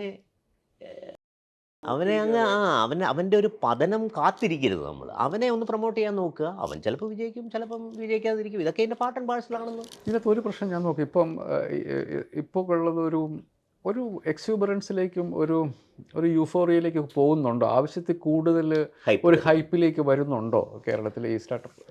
അതെന്താന്ന് പറഞ്ഞാൽ ഞാൻ വളരെ സ്കെപ്റ്റിക്കലാണ്. കാരണം 2010 ഞാനത് ഞാൻ എൻ്റെ കണ്ണിൻ്റെ മുമ്പിൽ കണ്ടുകൊണ്ടിരിക്കുകയായിരുന്നു. അപ്പോൾ അത് ഈ നേരത്തെ പറഞ്ഞ പോലെ ക്ലിൻ്റൻ്റെ കാര്യം പറഞ്ഞ പോലെ, ഹൈദരാബാദിൻ്റെ കാര്യം പറഞ്ഞ പോലെ, കൊച്ചിയിൽ വന്നിട്ട് കൊച്ചിയിലെ സ്റ്റാർട്ടപ്പ് വില്ലേജ് കൂടി കടന്നു പോകാത്ത ഇൻഡസ്ട്രികളില്ലാത്ത ഒരവസ്ഥ ഉണ്ടായിരുന്നു. നേതാക്കന്മാർ, രാഷ്ട്രീയ നേതാക്കന്മാർ, ഇൻഡസ്ട്രിയലിസ്റ്റ്, വെഞ്ചർ ക്യാപിറ്റലിസ്റ്റ് എല്ലാവരും വന്നു പോയത്. അപ്പോൾ നമുക്കത്, പക്ഷേ അതിൻ്റേതായ സ്ട്രക്ചറൽ ഇഷ്യൂസ് ഉണ്ടായിരുന്നു. അതോടുകൂടി തീർന്നു. അത് ഈ തീർന്നില്ല. അതിനെയാണ് സ്റ്റാർട്ടപ്പ് മിഷനായിട്ട് സർക്കാർ കൺവേർട്ട് ചെയ്തിട്ടുള്ളത്. അപ്പോൾ പ്രശ്നം എന്ന് വെച്ചിട്ടുണ്ടെങ്കിൽ നമുക്ക് അവിടുത്തെ സസ്റ്റെയിൻ ചെയ്യാൻ വേണ്ടി പറ്റിയിട്ടുണ്ടായിരുന്നില്ല. എന്തായിരുന്നു നമ്മളൊരു സൊസൈറ്റി എന്ന നിലയ്ക്ക് അവിടെ നമ്മൾ കുറച്ച് ഏർലി ആയിരുന്നു. അതൊരു വിഷണറി തോട്ടായിരുന്നു ആ സമയത്ത്. അത് പറയാതിരിക്കാൻ ഒരു നിവൃത്തിയില്ല. കാരണം ഇന്ത്യക്ക് ഒരു സ്റ്റാർട്ടപ്പ് പോളിസി ഇല്ല, ഇന്ത്യയിൽ സ്റ്റാർട്ടപ്പുകൾ എന്നുള്ള വാക്കുകളില്ല. ഇവിടെ കുറച്ച് കോളേജ് പിള്ളേർ ചേർന്ന് തുടങ്ങിയ ഒരു കമ്പനി, ആ കമ്പനിയിൽ നിന്ന് ഉരുത്തിരിഞ്ഞ ചില ആശയങ്ങൾ, ആ ആശയങ്ങളെ ബേസ് ചെയ്ത് ഒരു പോളിസി ഉണ്ടാക്കുന്നു, ഒരു വില്ലേജ് ഉണ്ടാക്കുന്നു, ആൾക്കാർ സന്തോഷപൂർവ്വം അതിൽ പാർട്ടിസിപ്പേറ്റ് ചെയ്യുന്നു. I would say it was too ahead of the times. പക്ഷേ 2016 ആയപ്പോഴത്തേക്കും സ്ഥിതി കുറച്ചുകൂടെ മാറി. അല്ല, 15-16 ആയപ്പോഴത്തേക്കും, ഞാൻ പറയുന്ന കഴിഞ്ഞ UDF സർക്കാരിൻ്റെ അവസാനം LDF സർക്കാരിൻ്റെ ആദ്യമായപ്പോഴത്തേക്കുമാണ് സ്റ്റാർട്ടപ്പ് മിഷൻ എന്ന് പറഞ്ഞ ഒരു രീതിയിലേക്ക് വന്നത്. അതിൽ സ്റ്റാർട്ടപ്പ് പോളിസി കൊണ്ടുവരികയൊക്കെ ചെയ്തു. ഈ പ്രധാനമായിട്ട് വന്ന മാറ്റങ്ങൾ എന്തൊക്കെയാണെന്ന് ഞാൻ പറയാം അവിടുന്ന്. ഒന്ന്, ആശയങ്ങൾക്ക് ഗ്രാൻഡ് കൊടുക്കാൻ സർക്കാർ തീരുമാനിച്ചു. അന്ന് ഇന്ത്യയിൽ അങ്ങനെ ഒരു പരിപാടിയില്ല. കൊടുക്കും, DSTO എല്ലാം കൊടുക്കും, സർക്കാരുകൾ കൊടുക്കുന്ന സംസ്ഥാന സർക്കാരുകൾ ആശയങ്ങൾക്ക് ഗ്രാൻഡ് കൊടുക്കുന്ന ഒരു പരിപാടി അന്ന് ഇന്ത്യയിൽ നിലവിലുണ്ടെന്ന് ഞാൻ കരുതുന്നില്ല. കഴിഞ്ഞ IT സെക്രട്ടറിയുടെ കാലത്താണ് അത് ഇൻട്രൊഡ്യൂസ് ചെയ്യുന്നത്. Government as A market place. ഈ കേരളത്തിലൊരു സാധനം ഉണ്ടാക്കുന്നു, ഈ സാധനം വാങ്ങിക്കാൻ ഇവിടെ കച്ചവടക്കാരില്ല, അല്ലെങ്കിൽ ബിഗ് ഇൻഡസ്ട്രീസ് ഇല്ല. സർക്കാർ തന്നെ ഈ സാധനങ്ങൾ പ്രൊക്യൂർ ചെയ്യുന്ന രീതിയിലേക്ക് പ്രൊക്യൂർമെൻറ്റ് പോളിസി മാറ്റിമറിച്ച് ഗവൺമെൻറ് ആസ് മാർക്കറ്റ് പ്ലേസ് എന്ന് പറയുന്ന ജിയോ ഇറക്കിയത്, ആദ്യമായിട്ട് ഇറക്കിയത് കേരളത്തിലാണ്. ഇവിടെ സീഡ് ഫണ്ടില്ല. അപ്പോൾ അതുകൊണ്ട് സീഡിങ് കേരള എന്ന് പറഞ്ഞൊരു പരിപാടി നടത്തി ആൾക്കാരെ ഒരുമിച്ച് കൂട്ടുകയും അവരെ കൊണ്ട് ചെക്ക് എഴുതിക്കുകയും ചെയ്യുന്ന ഒരു പരിപാടിയിലേക്ക് വന്നു. നേരത്തെ ചോദിച്ച പോലെ ഇവിടെ വലിയ വെഞ്ചർ ക്യാപിറ്റൽ ഫണ്ട്സ് ഇല്ല. അപ്പോൾ അതുകൊണ്ട് നമുക്ക് ഫണ്ട് ഓഫ് ഫണ്ട്സ് എന്ന് പറഞ്ഞ് നമ്മൾ തന്നെ ഇച്ചിരി പൈസ ഇട്ട് വെഞ്ചർ ക്യാപിറ്റൽ ഫണ്ടുകളെ ആകർഷിക്കുകയും, ഞാനൊരു 1 കോടി രൂപ ഇടുകയാണ്, അയാൾ 1 കോടി രൂപ ഇട്ട് കഴിഞ്ഞാൽ ഈ 2 കോടി കേരളത്തിലെ കമ്പനികൾക്ക് വേണ്ടി മാത്രം മാറ്റി വെക്കുക എന്നുള്ളൊരു കോൺസെപ്റ്റ് കൊണ്ട്. അപ്പോൾ അങ്ങനത്തെ പോളിസി ഇൻ്റർവെൻഷൻസ് ഒരുപാടെണ്ണം ശരിക്കും പറഞ്ഞു കഴിഞ്ഞാൽ സ്റ്റാർട്ടപ്പ് മിഷൻ്റെ രൂപീകരണത്തിന് ശേഷം നടന്നിട്ടുണ്ട്, which has tremendously helped the companies to venture. Because ഒരാൾക്ക് 3 ലക്ഷം രൂപ തന്നിട്ട് നീ ഒരു ഐഡിയ ഉണ്ടോ, നിനക്ക് ചെയ്യാൻ 3 ലക്ഷം രൂപ തരികയാണെന്ന് പറയുമ്പോൾ തന്നെ ഒരു കോൺഫിഡൻസ് വന്നു. കാരണം ഇതിന് ഏറ്റവും ആവശ്യമുള്ള എന്താണ്? ക്യാപിറ്റൽ അല്ലേ. ഒരു കച്ചവടം തുടങ്ങാൻ നമുക്ക് ആദ്യം വേണ്ട കാര്യം എന്ത് കച്ചവടം ചെയ്യണം എന്നുള്ളത്, അതിനുള്ള പൈസ വേണം. അപ്പോൾ ആ പൈസ ആര് കൊടുക്കും? ഞാൻ എൻ്റെ എനിക്ക് ലൂണാർ ഇത് ചെയ്യണം എന്ന് പറഞ്ഞാൽ ആരോട് ബാങ്കിനോട് എന്ന് പറഞ്ഞാൽ ഒരു വീട്ടിൽ പോകാൻ പറയും, അത്രേ പറയത്തുള്ളൂ. അപ്പോൾ അങ്ങനെ വരുമ്പോഴത്തേക്ക് പിന്നെ മാത്രമല്ല KFC പോലുള്ള ധനകാര്യ ഏജൻസികൾ, കേരളത്തിൻ്റെ സർക്കാരിൻ്റെ ധനകാര്യ ഏജൻസികൾ കൊളാട്രൽ ഇല്ലാതെ ലോൺ കൊടുത്തു തുടങ്ങി POയ്ക്ക് അഗൻസ്റ്റായിട്ട്. അത് വലിയൊരു കാര്യമാണ്. കാരണം എനിക്കിപ്പോഴും ഓർമ്മയുണ്ട്, ഞാൻ നേരത്തെ CM ആയിരുന്ന ഉമ്മൻചാണ്ടി സാർ ഞങ്ങളുടെ ഒരു പരിപാടിക്ക് വന്നപ്പോൾ, അന്ന് ഞാൻ GTECൻ്റെ സെക്രട്ടറിയാണ്, ഇവിടുത്തെ IT കമ്പനികൾ. അപ്പോൾ അന്ന് ഞാൻ അദ്ദേഹത്തിനോട് പറഞ്ഞൊരു കാര്യമാണ്, എനിക്കൊരു കമ്പനി തുടങ്ങണം. ഞാൻ എൻ്റെ അച്ഛൻ്റെ അടുത്ത് പോയിട്ട് അച്ഛാ പെരടത്തിൻ്റെ പ്രമാണം തരണം ഞാനെന്ന് പറഞ്ഞാൽ അച്ഛൻ്റെ ആൻസർ ഇസ് ഗിവൺ. തൽക്കാലം ഇയാൾ പ്രമാണം വെച്ച് ഇത് ചെയ്യേണ്ട, വല്ല ജോലിക്ക് പോയിക്കോളും എന്ന് പറയും. അപ്പോൾ അത് KFC ദെൻ ഫോർമുലേറ്റഡ് പ്രോഗ്രാം, അതായത് കൊളാട്രൽ ഇല്ലാതെ തന്നെ 25 ലക്ഷം രൂപ വരെ ലോൺ കൊടുക്കുന്ന ഒരു പദ്ധതി തുടങ്ങി. ഇപ്പോൾ അത് എനിക്ക് തോന്നുന്നു PO ഉണ്ടെങ്കിൽ 2 കോടി മുതൽ 10 കോടി രൂപ വരെ എഗൻസ്റ്റ് PO, അതായത് നമുക്കൊരു പ്രോജക്റ്റ് എക്സിക്യൂട്ട് ചെയ്യാനായിട്ട് 2 കോടി രൂപ മുതൽ 10 കോടി രൂപ വരെ വളരെ തുച്ഛമായ 5% മറ്റോ കൊളാട്രൽ ഫ്രീ ലോണുകൾ കൊടുക്കുന്നു. ഇതൊക്കെ വലിയ വലിയ കാര്യങ്ങളല്ലേ, ഒരു സർക്കാരിന് ചെയ്യാൻ പറ്റുന്ന വലിയ കാര്യങ്ങളാണ്. നിങ്ങളിപ്പോൾ ചെയ്തുകൊണ്ടിരിക്കുന്നത് എന്താണ്? ഈ 15,000-ലേക്ക് ഇപ്പം നിങ്ങൾ ഏകദേശം 6,000 സ്റ്റാർട്ടപ്പുകൾ, 6,400 ചില്ലുവാനുമാണ് ഇന്നത്തെ നമ്പർ. ഞാൻ എല്ലാ ദിവസവും നോക്കുന്നൊരു നമ്പറാണ്. എന്നോട് ഒരുപാട് പേര് എവിടുന്നാണ് ഈ നമ്പർ എന്നൊക്കെ സോഷ്യൽ മീഡിയയിലൊക്കെ ചോദിക്കാറ്. ഞാൻ ഉത്തരം പറയാറില്ല, പക്ഷേ എല്ലാ ദിവസവും I go and check. There is A startup India portal.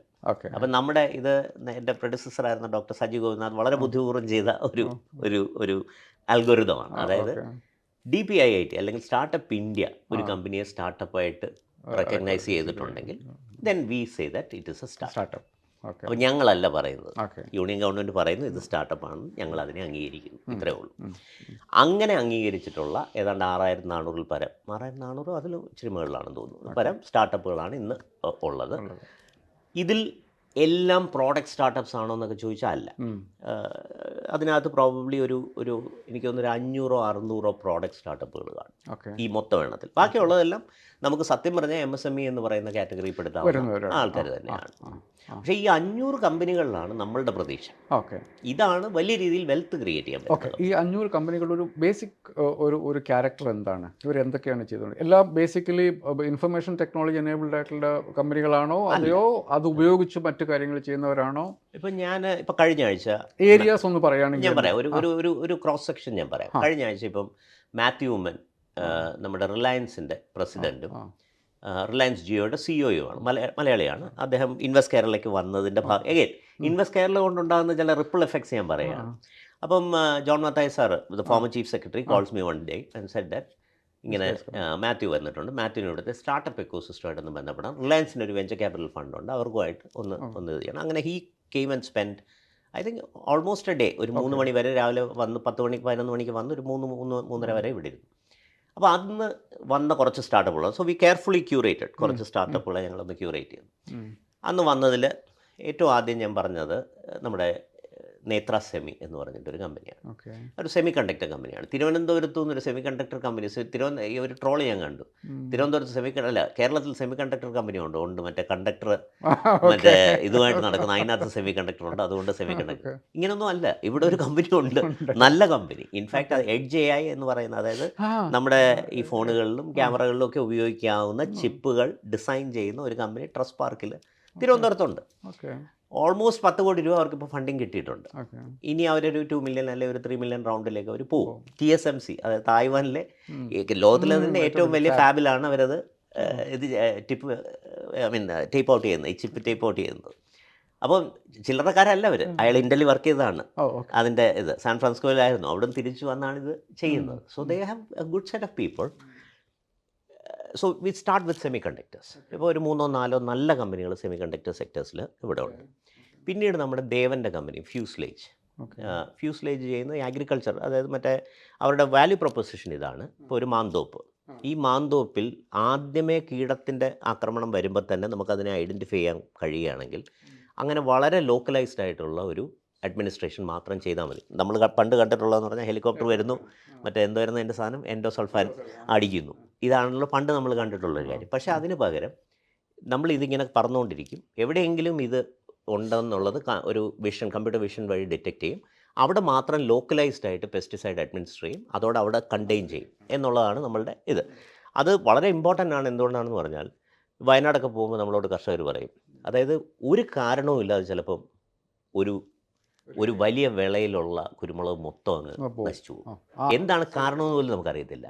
Because it will start very small somewhere and just spreads like crazy. ഇതാ നമുക്ക് ആദ്യമേ ഇത് ഡിറ്റക്ട് ചെയ്യാൻ പറ്റുകയാണെന്നുണ്ടെങ്കിൽ അവിടെ വെച്ച് തന്നെ നമുക്ക് അതിനെ കണ്ടെയ്ൻ ചെയ്യാൻ പറ്റും. അപ്പോൾ അതാണ് അതിൻ്റെ ഒരു അഡ്മിനിസ്ട്രേഷൻ ഇതുണ്ട്, ബോഡി ഓഫ് യൂണിയൻ ഗവൺമെൻറ്.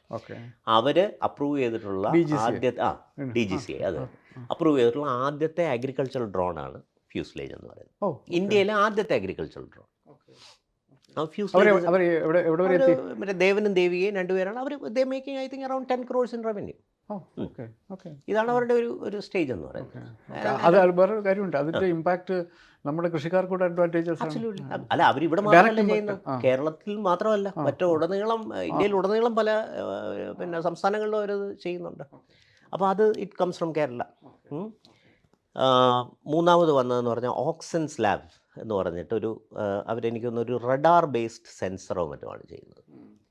എനിക്കത് കൃത്യമായിട്ട് പറഞ്ഞു തരാൻ അറിയത്തില്ല. പക്ഷേ only thing that I know is it's very deep tech company. Then there is a company called Kavli Wireless which is working out of Maker Village. Actually wireless technology അവർ പുലിയാണ്.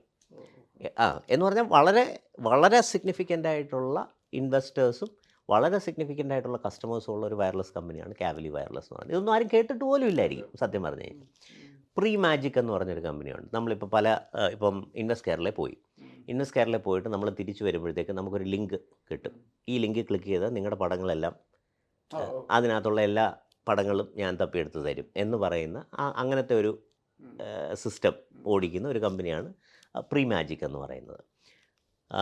നമ്മുടെ ലിനിയയുടെ ബൈലിൻ medtech, അതായത് oral cancer പ്രത്യേകിച്ചും ഉള്ള രോഗികൾക്ക് ഈ വായുടെ dryness എന്ന് പറയുന്നത് ഒരു വലിയ പ്രശ്നമാണ്. അപ്പോൾ എനിക്കിപ്പോൾ ഇതുപോലെ ഇത്രയും നേരം സംസാരിച്ചുകൊണ്ടിരിക്കാൻ പറ്റത്തില്ല, കാരണം വരണ്ടുണങ്ങും.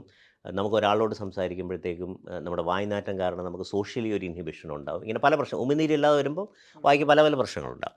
അപ്പോൾ ഇപ്പോൾ അതിനൊരു ഗാർഗിൾ വെച്ചിട്ടാണ് അത് ആൾക്കാർ. അപ്പോൾ every 5 minutes they have to gargle. അങ്ങനെയാണ് അവർ അതിനെ ഹൈഡ്രേറ്റ് ചെയ്യുന്നത്. അതിന് പകരം ഇദ്ദേഹം ഒരു പാച്ച് കണ്ടുപിടിച്ചിട്ടുണ്ട്. അത് നമ്മുടെ വായക്കിൻ്റെ സൈഡിലേക്ക് ഒട്ടിച്ച് വെച്ച് കഴിഞ്ഞാൽ അത് തന്നെ കുറച്ച് മണിക്കൂർ നേരത്തേക്ക് ഇതിങ്ങനെ ഹൈഡ്രേറ്റ് ചെയ്തുകൊണ്ടിരിക്കും. അപ്പോൾ അതിൻ്റെ ക്ലിനിക്കൽ ട്രയൽസ് നടന്നുകൊണ്ടിരിക്കുകയാണ്. അതാണൊരു ലൈഫ് സയൻസ്. പിന്നെ ഹെക്ക മെഡിക്കൽസ് എന്ന് പറഞ്ഞിട്ടൊരു മെഡിക്കൽ കമ്പനിയുണ്ട്. അവരിപ്പോൾ തൊടുപുഴ ആ ഭാഗത്തെങ്ങാണ്ട് അവരുടെ മാനുഫാക്ചറിങ് യൂണിറ്റ് കൂടി സ്റ്റാർട്ട് ചെയ്തിട്ടുണ്ട്. പുള്ളി എൻ്റെ സീനിയർ കൂടിയാണ് കോളേജിൽ. അപ്പോൾ പുള്ളി ഉണ്ടാക്കുന്നത് ഈ മറ്റേ നെബുലൈസേഴ്സ് അങ്ങനത്തെ സാധനങ്ങൾ ഉണ്ടാക്കുന്ന ഒരു റേഞ്ച് ഓഫ് പ്രോഡക്ട്സ് ഉണ്ട്. എല്ലാം പീഡിയാട്രിക്സാണ്. പിന്നെ നമ്മുടെ ജെൻ റോബോട്ടിക്സ് എന്ന് പറയുന്ന എല്ലാ കാലത്തും നമ്മൾ അഭിമാനപൂർവ്വം പറയുന്ന കമ്പനി. അവരിപ്പോൾ പീഡിയാട്രിക് ജി ഗേറ്റർ എന്ന് പറഞ്ഞിട്ട് കുട്ടികൾക്ക് വേണ്ടിയിട്ടുള്ള ഈ പാരപ്ലജിക് അരയ്ക്ക് മുകളിലേക്ക് തളർന്നുപോയ കുട്ടികളുടെ റീഹാബിലിറ്റേഷന് വേണ്ടിയിട്ടുള്ള റോബോട്ടുകളെ അവരിപ്പോൾ അതും ശ്രദ്ധിക്കേണ്ടേ. കാരണം വെച്ചാൽ അത് പലരും എടുത്തു പറയുന്ന ഒരു കാര്യം, ഈ കമ്പനികളുടെ ഒരു മെച്ചം ജെൻ റോബോട്ടിക്സ് അവർ നമ്മുടെ നാട്ടിൽ നമ്മൾ ഉണ്ടാകാൻ പാടില്ല എന്ന് പറയുന്ന ഒരു തൊഴിൽ ചെയ്യുന്ന ആൾക്കാർക്ക് വേണ്ടിയിട്ട് ഒരു പ്രോഡക്റ്റ് ഉണ്ടാക്കുകയാണ്. ആ തൊഴിലിൽ നിന്ന് അവരെ മാറ്റുകയല്ല ചെയ്യുന്നത്. ആ തൊഴിൽ കുറച്ചുകൂടി ഡിഗ്നിഫൈഡ് ആയിട്ട് ചെയ്യാൻ പറ്റുന്ന ഒരു സിസ്റ്റം ഉണ്ടാക്കിയെടുക്കുക എന്നുള്ളത് അത് കേരളത്തിൻ്റെ ഒരു മനസ്സിൻ്റെ റിഫ്ലക്ഷൻ കൂടി അവിടെ ഉണ്ട് എന്ന് എനിക്ക് തോന്നുന്നു. നമ്മൾ നേരത്തെ പറഞ്ഞിരുന്ന അതായത് സന്തോഷത്തോടുകൂടി ജീവിക്കാൻ അവസരം കിട്ടിയ ഒരു ജനതയുടെ തോട്ട് പ്രോസസ്സിൻ്റെ റിഫ്ലക്ഷൻ അതിൻ്റെ അകത്ത്. ഒരാളും ഇങ്ങനത്തെ ഡിമീനിങ് ജോലികൾ ചെയ്യരുതെന്ന് നമ്മൾ വിശ്വസിക്കുന്നുണ്ട്. ഉള്ളിൻ്റെ ഉള്ളിൽ നമുക്ക് അങ്ങനെ തോന്നുന്നുണ്ട്. പക്ഷെ അവരുടെ ജോലി പോവുകയും ചെയ്യരുത്. ഇതാണ്. പക്ഷേ അതിൽ ഞാനൊരു നമ്മുടെ പ്രീവിയസ് IT സെക്രട്ടറിയെ ഞാൻ അതിനൊരു കൊടുക്കും, ഒരു കൂഡോസ് കൊടുക്കും. കാരണം ഇതിൻ്റെ ഒരു നാൾ വഴികൾ നമ്മൾ നോക്കിയാലേ ശിവശങ്കർ അതെ, അദ്ദേഹമാണ് ഇത് എന്താണ് സംഭവിച്ചതെന്ന് പറഞ്ഞാൽ ഞങ്ങളെല്ലാവരും ഉൾപ്പെട്ട ഒരു മീറ്റിങ്ങിലായിരുന്നു. അപ്പോൾ ഈ മീറ്റിങ്ങിൽ അഡോപ്റ്റ് എ യങ് ഐഡിയ എന്ന് പറഞ്ഞിട്ടൊരു പ്രസൻറ്റേഷൻ ഞാൻ പ്രസൻറ്റ് ചെയ്യണം. അപ്പോൾ എൻ്റെ തീസിസ് ഇതാണ്: നിങ്ങൾ കോളേജിൽ വെച്ച് പല ഇൻട്രസ്റ്റിംഗ് പ്രോജക്റ്റുകളും ചെയ്യുന്നു, പക്ഷേ കോളേജിൽ നിന്ന് ഇറങ്ങുന്നതോടെ ആ പ്രോജക്റ്റ് ഡൈ ഔട്ട് ചെയ്യുന്നു. സോ ആരെങ്കിലും ഇതിനെ അഡോപ്റ്റ് ചെയ്യണം. ഒരു corporate should adopt and try to build on the project. അപ്പോൾ ആ അഡോപ്റ്റ് എ യങ് ഐഡിയ എന്ന് പറയുന്ന ആ പ്രസൻറ്റേഷൻ ഞാൻ നടത്തിയപ്പോൾ ഈ പയ്യൻ പണ്ട് ചെയ്ത എക്സോസ്കെൽറ്റർ ഉണ്ട് കോളേജിൽ. അപ്പോൾ ഇത് എൻ്റെ മനസ്സിൽ കിടപ്പുണ്ട്, ഈ ഫേസ്ബുക്കിൽ കണ്ട്. ഈ പടമാണ് ഞാൻ എടുത്ത് അവിടെ ഇട്ടത്. എന്നിട്ട് ഞാൻ അവിടെ ഉണ്ടായിരുന്ന IDC ഓഫീസർമാരോട് ചോദിച്ചു, നിങ്ങൾക്ക് ആർക്കെങ്കിലും ഈ പയ്യനെ അറിയാമോ, ഇയാൾ എന്ത് ചെയ്യാണ്? അപ്പോൾ MES കുറ്റിപ്പുറത്തു നിന്നാണ് വിമൽ.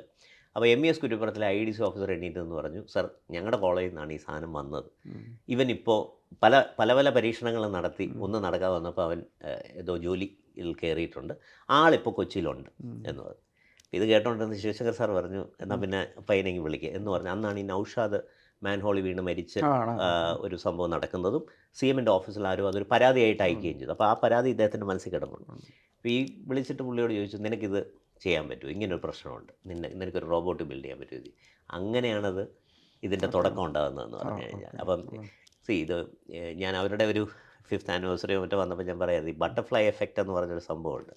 അതായത് ചിത്രശലഭം എവിടെയെങ്കിലും കിടന്ന് ചിറകടിക്കുമ്പോൾ അത് ഒരു സുനാമിയായിട്ട് വേറെ സ്ഥലങ്ങളിൽ മാറുന്നു എന്ന് പറയുന്നതിൻ്റെ ഒരു എക്സലൻറ്റ് എക്സാമ്പിളാണ് നിങ്ങളുടെ ഗ്രോത്ത്. കാരണം നിങ്ങളുടെ ഒരു പടം ഫേസ്ബുക്കിൽ നിന്ന് വലിച്ച് ഇവിടെ ഇടാൻ എനിക്ക് തോന്നേണ്ട യാതൊരു കാര്യവുമില്ല. പക്ഷേ അത് then converted through a visionary into a product which is now, very famous in the world. It's changing the way people live their lives. അതൊരു വലിയ കാര്യമായിട്ട് എനിക്ക് തോന്നിയിട്ടുണ്ട്. നിങ്ങളുടെ നമ്പർ, നിങ്ങൾ ഈ 6400 എന്നുള്ളത് നിങ്ങൾ കുറച്ചുകൂടെ ഹയർ ഗോൾ സെറ്റ് ചെയ്തതായിട്ട് എന്താണ് നിങ്ങളുടെ 1,000? ഞാൻ ജോയിൻ ചെയ്തപ്പോൾ തന്നെ എനിക്ക് കിട്ടിയ നമ്പർ 1,000. അതിലെനിക്ക് ചോയ്സ് ഇല്ലായിരുന്നു. ശരി. അപ്പോൾ ഞാൻ പിന്നെ അത് മാറ്റാൻ നിന്നിട്ടില്ല എന്നുള്ളതാണ് വാസ്തവം. പക്ഷേ ഞാൻ ഒരു കാര്യം കൂടെ പറയാം, ഇത് DPIIT തരുന്ന നമ്പറുകളാണ്. ഇതല്ലാതെ ഇപ്പോൾ ഏറ്റവും അവസാനം ഞാൻ ട്രാക്ഷൻ എന്നൊക്കെ പറഞ്ഞിട്ട് എല്ലാ ഡീലുകളും നോക്കുന്ന ഡീൽ റൂം ട്രാക്ഷൻ എന്നൊക്കെ പറഞ്ഞിട്ടുള്ള സോഫ്റ്റ്വെയറുകളുണ്ട്. അതായത് കേരളത്തിൽ കഴിഞ്ഞ 10 വർഷത്തിൽ നടന്ന എല്ലാ തരത്തിലുള്ള ബിസിനസ് ട്രാൻസാക്ഷനുകളും അവർ ട്രാക്ക് ചെയ്തിട്ടുണ്ട്. അവരെ സബ്സ്ക്രൈബ് ചെയ്ത് കഴിഞ്ഞാൽ ട്രാക്ഷൻ്റെ റിപ്പോർട്ട് കിട്ടും. ട്രാക്ഷൻ്റെയും ഈ പ്രൊഫസർ തില്ലൈ രാജൻ എന്ന് പറഞ്ഞിട്ട് IIT മദ്രാസിലെ ഒരാളുണ്ട്. He has also developed an application which will scrape data. അതായത് ഇൻ്റർനെറ്റിൽ നിന്നുള്ള ഡേറ്റ എല്ലാം ഇങ്ങനെ വലിച്ചെടുത്തിട്ട് അതിൽ നിന്ന് ഡിറൈവ് ചെയ്യുന്നതുണ്ട്. ആ നമ്പേഴ്സ് അനുസരിച്ച് നമുക്ക് ഏകദേശം 8,000 മുതൽ 10,000 സ്റ്റാർട്ടപ്പുകൾ വരെ കേരളത്തിലുണ്ട് എന്നാണ് പറയുന്നത്. ഞാൻ പിന്നെ അത് ഒരു അവകാശവാദമായിട്ട് ഒരിക്കലും പറയാറില്ല. We always refer to DPIIT. പക്ഷേ വാസ്തവം എന്ന് പറയുന്നത് ഒരു 8,000 മുതൽ 10,000 സ്റ്റാർട്ടപ്പുകൾ വരെ കേരളത്തിലുണ്ട്. ഇതിൻ്റെ ഒന്നും ആവശ്യമില്ല. ഞാനൊരു കാര്യം കൂടെ പറയാം, ഒരു സർക്കാർ സംവിധാനങ്ങളും വേണ്ടാത്ത, ഒരു സപ്പോർട്ടും ഇല്ലാതെ തന്നെ ഇവിടെ സ്റ്റാർട്ടപ്പുകൾ തുടങ്ങി വിജയിപ്പിക്കുന്ന ഒരുപാട് എൻ്റർപ്രനേഴ്സ് ഉണ്ട്. ഇതൊന്നുമില്ലാതെ വളരെ സൈലൻ്റായിട്ട് അവരവരുടെ പണി ചെയ്യുന്നു. അവർക്ക് പത്രമാധ്യമങ്ങളിലും അവർ വരത്തില്ല. ഇപ്പോൾ വോൺ ന്യൂ എന്ന് പറയുന്നൊരു കമ്പനിയുണ്ട് വയനാട്, നമ്മുടെ അലൻ ആൻഡ് കെൻറ്റ് എന്ന് പറഞ്ഞിട്ട് 2 റോസക്കുട്ടി ടീച്ചറിൻ്റെ മക്കളാണ്. ടീച്ചറെ അറിയാമല്ലോ, വനിതാ കമ്മീഷൻ. അതെ, റോസക്കുട്ടി ടീച്ചർ. അപ്പോൾ ഞാൻ അവിടെ പോയി കാണുമ്പോഴെന്ന് പറഞ്ഞു കഴിഞ്ഞാൽ വയനാട് മാനന്തവാടിയിൽ അവരൊരു 200 പേരടങ്ങുന്ന ഒരു ടീമിനെ സെറ്റ് ചെയ്തിട്ടുണ്ട്. അവരവിടുത്തെ ലോക്കൽ കോളേജുകളിൽ നിന്നാണ് ആളിനെ ഹയർ ചെയ്യുന്നത്. ദേ work for the likes of the economist പോലെയുള്ള മാഗസിൻസിന് വേണ്ടിയിട്ടുള്ള അവരുടെ സോഫ്റ്റ്വെയർ ചെയ്യുന്നത് ഇവരാണ്. So some marquee clients they have working out of Wayanad AC ഉപയോഗിക്കുന്നില്ല, അതുകൊണ്ട് ഞങ്ങൾ എന്താണ് കാർബൺ ന്യൂട്രൽ ആണെന്ന് പറഞ്ഞാൽ അതിനെ പ്രത്യേകിച്ച് മാർക്കറ്റ് ചെയ്യാൻ പറ്റും. അപ്പോൾ ഇങ്ങനത്തെ ഇത് ഞാൻ അറിയുന്നത് ഏതോ ഒരു യാത്രയിലോ മറ്റോ ഇവരെ കണ്ടപ്പോഴോ മറ്റോ ആണ്. അല്ലാതെ നമ്മളെങ്ങനെ അറിയും ഇങ്ങനെ ഒരാൾ അവിടെ വർക്ക് ചെയ്യുന്നു? അങ്ങനെ എത്ര പേരുണ്ടെന്ന് അറിയാം. ഇപ്പോൾ ജോയുടെ കുറച്ച് എല്ലാവർക്കും പബ്ലിസിറ്റി ഉണ്ട്, അതുകൊണ്ട് എല്ലാവർക്കും അറിയാം. ഇതൊന്നും അറിയാത്ത അവിടെ എവിടെയായിട്ട് ഇങ്ങനെ വർക്ക് ചെയ്യുന്ന ഒരുപാട് ആൾക്കാരുണ്ട്. ഓക്കെ, സ്ത്രീകൾ എത്രത്തോളം ഉണ്ട് ഈ രംഗത്തേക്ക് വരുന്ന ആൾക്കാർ? അതാണ് നമ്മുടെ ഒരു പരാജയം എന്ന് ഞാൻ പറയും. യഥാർത്ഥത്തിൽ നമ്മുടെ ഒരു പരാജയം അതാണ്. ഇപ്പോൾ ഈ കണക്കെടുക്കുക, ഈ 6,400 എടുത്തു കഴിഞ്ഞാൽ ഏകദേശം 400 പേര് മാത്രമേ ഉള്ളൂ വിമൻ ഓൺഡ് സ്റ്റാർട്ടപ്സ് എന്ന് പറയുന്നത്. ആൻഡ് വിമൻ ഓൺഡ് സ്റ്റാർട്ടപ്സിന് ഞങ്ങൾ പറയുന്നത് 51% മുകളിൽ സ്ത്രീക്ക് ഓഹരി പങ്കാളിത്തമുള്ള കമ്പനി. ഇതിനെയാണ് നമ്മൾ വിമൻ ഓൺ സ്റ്റാർട്ടപ്പ്. മറ്റേത് 1000-ഓളം ഉണ്ട്. അതായത് ഒരു സ്ത്രീയെങ്കിലും ഓഹരി ഒരു ഷെയർസ് ഉള്ള at least 1 women who have got shares in the company. അത് 1000 എക്സാക്ട്ലി. ഈവൻ ഈ 300-ൽ പോലും കുറേ പേര് ഇപ്പം അച്ഛൻ വിമൻ ഓൺഡ് ആണെന്ന് കാണിക്കാൻ വേണ്ടി മക്കളുടെ പേരിൽ കമ്പനി തുടങ്ങുക, ഇങ്ങനെയൊക്കെ ഉള്ളതാണ്. ഒരു സ്ത്രീകളുടെ participation in the startup ecosystem നമുക്ക് ആഗ്രഹമുള്ള, ഇപ്പോൾ 51% അല്ലെ 50% മുകളിൽ സ്ത്രീകളുള്ള ഒരു സംസ്ഥാനം എന്നുള്ള നിലയിൽ സ്റ്റാർട്ടപ്പ് എക്കോസിസ്റ്റത്തിൽ നമ്മളുടെ പങ്കാളിത്തം, സ്ത്രീകളുടെ പങ്കാളിത്തം. പക്ഷേ ഗ്ലോബലി എങ്ങനെയാണ്? എനിക്ക് ഇന്ത്യയിലെ കണക്കെ അറിയാമോ, ഗ്ലോബലി എനിക്കറിയത്തില്ല. ഇന്ത്യയിലെ കണക്കനുസരിച്ച് അവർ പറയുന്നത് DPIIT സ്റ്റാർട്ടപ്പുകൾ, രജിസ്റ്റേർഡ് സ്റ്റാർട്ടപ്പുകൾ 48% സ്ത്രീകളാണ്. വിമൻ ഓൺഡ് എൻ്റർപ്രൈസസ് ആണ് എന്നാണ് അവർ പറയുന്നത്.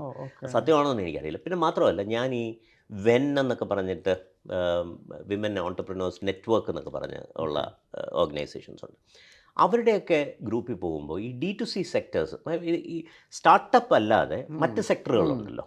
അതായത് നമ്മുടെ ബ്യൂട്ടി പ്രോഡക്ട്സ്, ടെക്സ്റ്റൈൽസ്, കുറച്ച് പേര് കൺസ്ട്രക്ഷൻ, ഈവൻ ഫാബ്രിക്കേഷൻ, ഇങ്ങനെ പല മേഖലകളിലും ഒരുപാട് സ്ത്രീ സംരംഭകർ കേരളത്തിലുണ്ട്. അപ്പോൾ സംരംഭകത്വത്തിൽ അവരുണ്ടെന്നാണ് എൻ്റെ ഒരു അതൊരു വിഷ്വൽ എഫക്റ്റാണ് എന്ന് പറഞ്ഞാൽ. ഒരുപാട് സ്ത്രീകളെ ഞാൻ കണ്ടു അതിൻ്റെ ഭാഗമായിട്ട്, ഒരുപാട് ആൾക്കാരെ. നേരെ മറിച്ച് നമ്മുടെ സ്റ്റാർട്ടപ്പ് എക്കോസിസ്റ്റത്തിനകത്ത് വരുമ്പോഴത്തേക്കും അത് വെറും 300-400 ആയിട്ട് ചുരുങ്ങുന്നു. ഞാൻ കഴിഞ്ഞ ആഴ്ചയും കൂടെ നമ്മുടെ ഇവിടുത്തെ വിമൻ എംപവർമെൻറ്റ് ടീമിൻ്റെ അടുത്ത് പറഞ്ഞതേ ഉള്ളൂ, നിങ്ങൾ വേറെ ഒന്നും ചെയ്യേണ്ട, അടുത്ത വർഷം 100 സ്റ്റാർട്ടപ്പുകൾ സ്ത്രീകൾക്ക് മെജോറിറ്റി ഓഹരി പങ്കാളിത്തമുള്ളതിനെ നമുക്ക് തുടങ്ങിക്കണം. എങ്ങനെ തുടങ്ങണം എന്നുള്ളത് നിങ്ങൾ ആലോചിച്ച് തീരുമാനിക്കും. നിങ്ങൾ കോളേജുകളുമായിട്ട് സ്റ്റാർട്ടപ്പ് മിഷൻ ആസച്ച് ഇപ്പോൾ കോളേജുകൾ, എനിക്കൊന്ന് കോളേജുകൾ പോലും കുറച്ച് ഇൻക്യുബേഷന് വേണ്ടി സ്പേസ് മാറ്റി വെക്കുന്ന പല കോളേജുകളിലും നിങ്ങൾ എങ്ങനെയാണ് കോളേജുകളുമായിട്ട് കൊളാബറേറ്റ് ചെയ്യുന്നത്? നിങ്ങൾക്ക് കോളേജുകൾക്ക് വേണ്ടിയിട്ട് നിങ്ങളുടെ പ്ലാൻ എന്താണ്? നമുക്ക് IDC എന്ന് പറഞ്ഞിട്ടൊരു സംവിധാനമുണ്ട്. ഇന്നൊവേഷൻ ഓൺടർപ്രണർഷിപ്പ് ഡെവലപ്മെൻറ്റ് സെൻറ്റേഴ്സ് എന്നാണ് അതിൻ്റെ പേര്. അതിപ്പോൾ ഏകദേശം 550 കോളേജുകളോളം നമ്മുടെ നെറ്റ്വർക്കിൻ്റെ കേരളത്തിനകത്ത് ഉണ്ട്. എല്ലാം അത്ര മെച്ചപ്പെട്ട രീതി വർക്ക് ചെയ്യുന്നതല്ല, പക്ഷേ പൊതുവേ ആൾക്കാർ ഇപ്പോൾ ഇതിൻ്റെ ഒരു ഗുണം, ഞാനതാണ് ഈ പിന്നെ ഒരു പൊതുവെ ഒരു മാനസികാവസ്ഥ മാറി എന്ന് പറയുന്നത്. പണ്ടൊക്കെ നമ്മൾ കോളേജുകളിൽ അങ്ങോട്ട് പുഷ് ചെയ്താൽ മാത്രമേ ഇത്തരത്തിലൊരു കാര്യം നടക്കുമായിരുന്നുള്ളൂ. ഇപ്പോൾ കോളേജ് നമ്മളെ ഇങ്ങോട്ട് അപ്രോച്ച് ചെയ്ത് തുടങ്ങി. അതായത് സ്റ്റാർട്ടപ്പ് മിഷൻ്റെ ഒരു ലീവ് സെൻറ്റർ തുടങ്ങാമോ, അല്ലെങ്കിൽ ഒരു IDC തുടങ്ങാമോ, ഞങ്ങൾക്കൊരു IDC അപ്ലൈ ചെയ്തു ഇതുവരെ കിട്ടിയില്ല എന്നൊക്കെ പറഞ്ഞ ആൾക്കാർ എന്നെ ഇങ്ങോട്ട് വിളിച്ചു തുടങ്ങി. അപ്പോൾ ഈ ഉന്നത വിദ്യാഭ്യാസത്തിൻ്റെ ഒരു അവിഭാജ്യ ഘടകമായി സംരംഭകത്വവും ഇന്നൊവേഷനും മാറി എന്നുള്ളതല്ലേ അത് സൂചിപ്പിക്കുന്നത്. അപ്പോൾ ഈ IDCകളാണ് ഞങ്ങളുടെ ഈ touch points to the college എന്ന് പറയുന്നത്. ഞങ്ങളിപ്പോൾ പ്ലാൻ ചെയ്തിരിക്കുന്നത് എല്ലാ ജില്ലകളിലും ഒരു IDC ക്ലസ്റ്റർ ഫോം ചെയ്യുക എന്നുള്ളതാണ്. അത് വേറൊന്നും കൊണ്ടല്ല, ഇപ്പോൾ എഞ്ചിനീയറിംഗ് കോളേജിലെ ഇന്നൊവേഷൻ എഞ്ചിനീയർമാർ മാത്രം ചെയ്യുന്നതാണ്. പണ്ടൊക്കെ അത് കമ്പ്യൂട്ടർ സയൻസിലുള്ളവൻ കമ്പ്യൂട്ടർ സയൻസ് മാത്രം ചെയ്യുന്നതായിരുന്നു. ഇപ്പോൾ കുറച്ചുകൂടെ കമ്പ്യൂട്ടർ സയൻസും ഇലക്ട്രോണിക്സും മെക്കാനിക്കലും എല്ലാം കൂടെ ഒരുമിച്ച് കൂടി ചെയ്തു തുടങ്ങി. പക്ഷേ അപ്പോഴും എഞ്ചിനീയറിംഗ് കോളേജിലെ ഇന്നൊവേഷൻ എഞ്ചിനീയറിംഗ് കോളേജിൽ നിൽക്കുന്നു. എഞ്ചിനീയർ ഒരു പ്രോഡക്റ്റ് ഉണ്ടാക്കി ഡോക്ടറുടെ അടുത്ത് കൊണ്ട് കൊടുക്കുന്നു, എന്നിട്ട് പറയുന്നു നീ ഇത് ഉപയോഗിക്കണം എന്ന് പറഞ്ഞു, അവനതെടുത്ത് തോട്ടിക്കളയുന്നു. അപ്പോൾ ഈ ഒരു collaboration or inter disciplinary collaboration between engineering, other verticals, even sociology, അതായത് എന്ത് തരം പ്രോഡക്റ്റുകളായിരിക്കും കേരളം അല്ലെങ്കിൽ ഇന്ത്യ എന്ന സമൂഹത്തിലേക്ക് നമുക്ക് വിൽക്കാൻ കഴിയുന്നത് എന്ന് മനസ്സിലാക്കുന്ന രീതിയിലുള്ള ഒരു Inter disciplinary collaboration will happen through this IDC clusters. അതിന് ഞങ്ങൾ ഫോർമുലേറ്റ് ചെയ്തിരിക്കുന്ന ഒരു പ്രോജക്റ്റാണ് ഈ ഫ്രീഡം സ്ക്വയർ എന്ന് പറയുന്നത്. അതായത് അതൊരു 24/7 working, women friendly, fully surveilled, 10,000 square foot ആയിരിക്കും. എപ്പോൾ വേണമെങ്കിലും ആൾക്കാർക്ക് അതിലേക്ക് കടന്നു വന്ന് അങ്ങോട്ടും ഇങ്ങോട്ടും സംസാരിക്കുകയും പ്രോഡക്റ്റുകൾ, ബേസിക് പ്രോഡക്റ്റുകൾ ബിൽഡ് ചെയ്യാനുള്ള ഒരു ഫെസിലിറ്റി അവിടെ കൊടുക്കുകയും ചെയ്യും. So you will have the IDC clusters, you will have what is called the centre for early innovation. ഇപ്പോൾ 14 ജില്ലകളിൽ 2 സ്കൂളുകൾ വീതം സെലക്ട് ചെയ്ത് SSKയുടെ കൂടെ നമ്മൾ ഒരു ചെറിയ ടിങ്കറിംഗ് ലാബ്സ് സെറ്റ് ചെയ്തുകൊണ്ടിരിക്കുകയാണ്. അതിനി ഒരു അടുത്ത വർഷം ഒരു 70, 80, 100 സ്കൂളുകളിലേക്ക് വരും. ഇപ്പോൾ ഈ സ്കൂളുകളും ഈ കോളേജുകളും അവിടുത്തെ ലോക്കൽ എക്കോസിസ്റ്റവും എല്ലാം അടങ്ങുന്ന, അതായത് ലോക്കൽ എക്കോസിസ്റ്റം എന്ന് ഞാൻ പറയുമ്പോൾ അവിടെയുള്ള പിന്നെ ഇൻവെസ്റ്റേഴ്സ്, അവിടെയുള്ള കച്ചവടക്കാർ, അവിടെയുള്ള പോളിസി മേക്കേഴ്സ്, ഇവരെല്ലാം കൂടി ഒരുമിച്ച് വരുന്ന ഒരു എക്കോസിസ്റ്റമായിട്ട് ഈ ഫ്രീഡം സ്ക്വയർ മാറുമെന്നാണ് നമ്മളുടെ ഒരു പ്രോഡക്റ്റ് ഡിമാൻഡ്. അവരുടെ ഈ സൊസൈറ്റിയിൽ നിന്ന് ഇവരിലേക്ക് വരും, ഈ IDCകളിലേക്ക് ഞങ്ങൾക്ക് ഇന്നൊരു ഡിമാൻഡുണ്ട് എന്ന് പറയാം. ഇപ്പം തിരുവനന്തപുരത്തിൻ്റെ കാര്യം ഞാൻ എടുക്കുകയാണെങ്കിൽ, ശ്രീചിത്ര മറ്റേ നമ്മുടെ തിരുനാൾ ഇൻസ്റ്റിറ്റ്യൂട്ട് ഓഫ് സയൻസ് ആൻഡ് ടെക്നോളജിയും ബാർട്ടൺ ഹില്ലും കൂടെ ചേർന്നിട്ട് കുറേ പ്രോഡക്ട്സ്, അതായത് എഞ്ചിനീയറിംഗ് കോളേജ്. അപ്പോൾ ന്യൂറോ സർജൻസ് വന്ന് പറയുന്നു ഇന്നതാണ് ഞങ്ങളുടെ പെയിൻ പോയിന്റ്. അപ്പോൾ ആ പെയിൻ പോയിന്റിനനുസരിച്ച് നമുക്ക് എന്ത് ചെയ്യാൻ പറ്റും, അങ്ങനെ അവർ രണ്ടുപേരുടെ കൂടി ഒരു സാധനം ഡെവലപ്പ് ചെയ്യുന്നു. ഇനി ഡെവലപ്പ് ചെയ്താൽ മാത്രം പോരാ, ഇത് കച്ചവടമായിട്ട് മാറണം. അപ്പോൾ അതിനെന്ത് വേണം, ക്യാപിറ്റൽ വേണം. So somebody need to write a cheque. ഇനി ഇതിനെ കച്ചവടം നടത്തണമെങ്കിൽ ഒരു സെയിൽസ് ആൻഡ് മാർക്കറ്റിംഗ് ടീം വേണ്ട. So the MBA colleges can actually contribute. അപ്പോൾ അങ്ങനത്തെ ഒരു എക്കോസിസ്റ്റത്തിലേക്ക്, അതായത് വെറും ഇന്നൊവേഷനിൽ ഒതുങ്ങി നിൽക്കാതെ ഇന്നൊവേഷൻസിനെ ഒരു കമേഴ്ഷ്യൽ എൻ്റർപ്രൈസായിട്ട് ട്രാൻസ്ഫോം ചെയ്യുന്ന രീതിയിൽ മൾട്ടിപ്പിൾ സെക്ടേഴ്സിലുള്ള ടാലൻറ്റുകൾ ഒരുമിച്ച് കൂടുന്ന ഒരു സ്പേസ് ആയിട്ട് ഇത് മാറണമെന്നാണ് നമ്മളുടെ.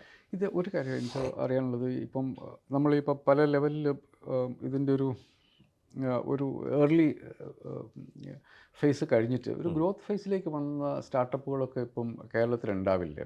പലതും ഇല്ലേ? എനിക്ക് തോന്നുന്നൊരു അങ്ങനത്തെ ഒരു 10-50 സ്റ്റാർട്ടപ്പുകൾ കേരളത്തിലുണ്ടെന്നാണ്. 50 എന്നാണ് ഞാൻ പറയുന്നത്. 50 സ്റ്റാർട്ടപ്പുകൾ ഉണ്ടെന്നാണ് എൻ്റെ വിശ്വാസം. ഞാനൊരു 100 പേരുടെ ലിസ്റ്റ് ഉണ്ടാക്കി വെച്ചിട്ടുണ്ട്. അതിനകത്ത് ഒരു 50 പേര് എന്തായാലും സെക്കൻഡ് ലെവലിലേക്ക് വളരുമെന്ന് തന്നെയാണ് എൻ്റെ വിശ്വാസം. ഓക്കെ, അത് ഏതൊക്കെ മേഖലകളിലുള്ള ആൾക്കാരാണ്? ഞാൻ ഈ പറഞ്ഞ പോലെ തന്നെ ഇപ്പം ലൈഫ് സയൻസസ് ഉണ്ട്, health care and life sciences ഉണ്ട്, സ്പേസ് ടെക്നോളജീസ് ഉണ്ട്, ഇലക്ട്രോണിക്സ് ഉണ്ട്. നമ്മൾ പല ലെവലിലുള്ള കമ്പനികൾ ഇപ്പം സ്റ്റാർട്ടപ്പ് ഏർലി സ്റ്റേജിലുള്ളതുണ്ട്, സെക്കൻഡ് സ്റ്റേജിലേക്കുണ്ട്. ഒരാഗ്രഹം കൊണ്ട് ചോദിക്കുകയാണെന്ന് കൂട്ടിക്കോ, ഒരു യൂണിക്കോൺ കേരളത്തിൽ നിങ്ങളുടെ 6400 നിന്നും വരുമോ? അത് എപ്പോഴത്തേക്ക് വരും? അങ്ങനെ ഒരു സൈറ്റ് കാണുന്നുണ്ട്? ഉണ്ട്, തീർച്ചയായിട്ടും വരും. എൻ്റെ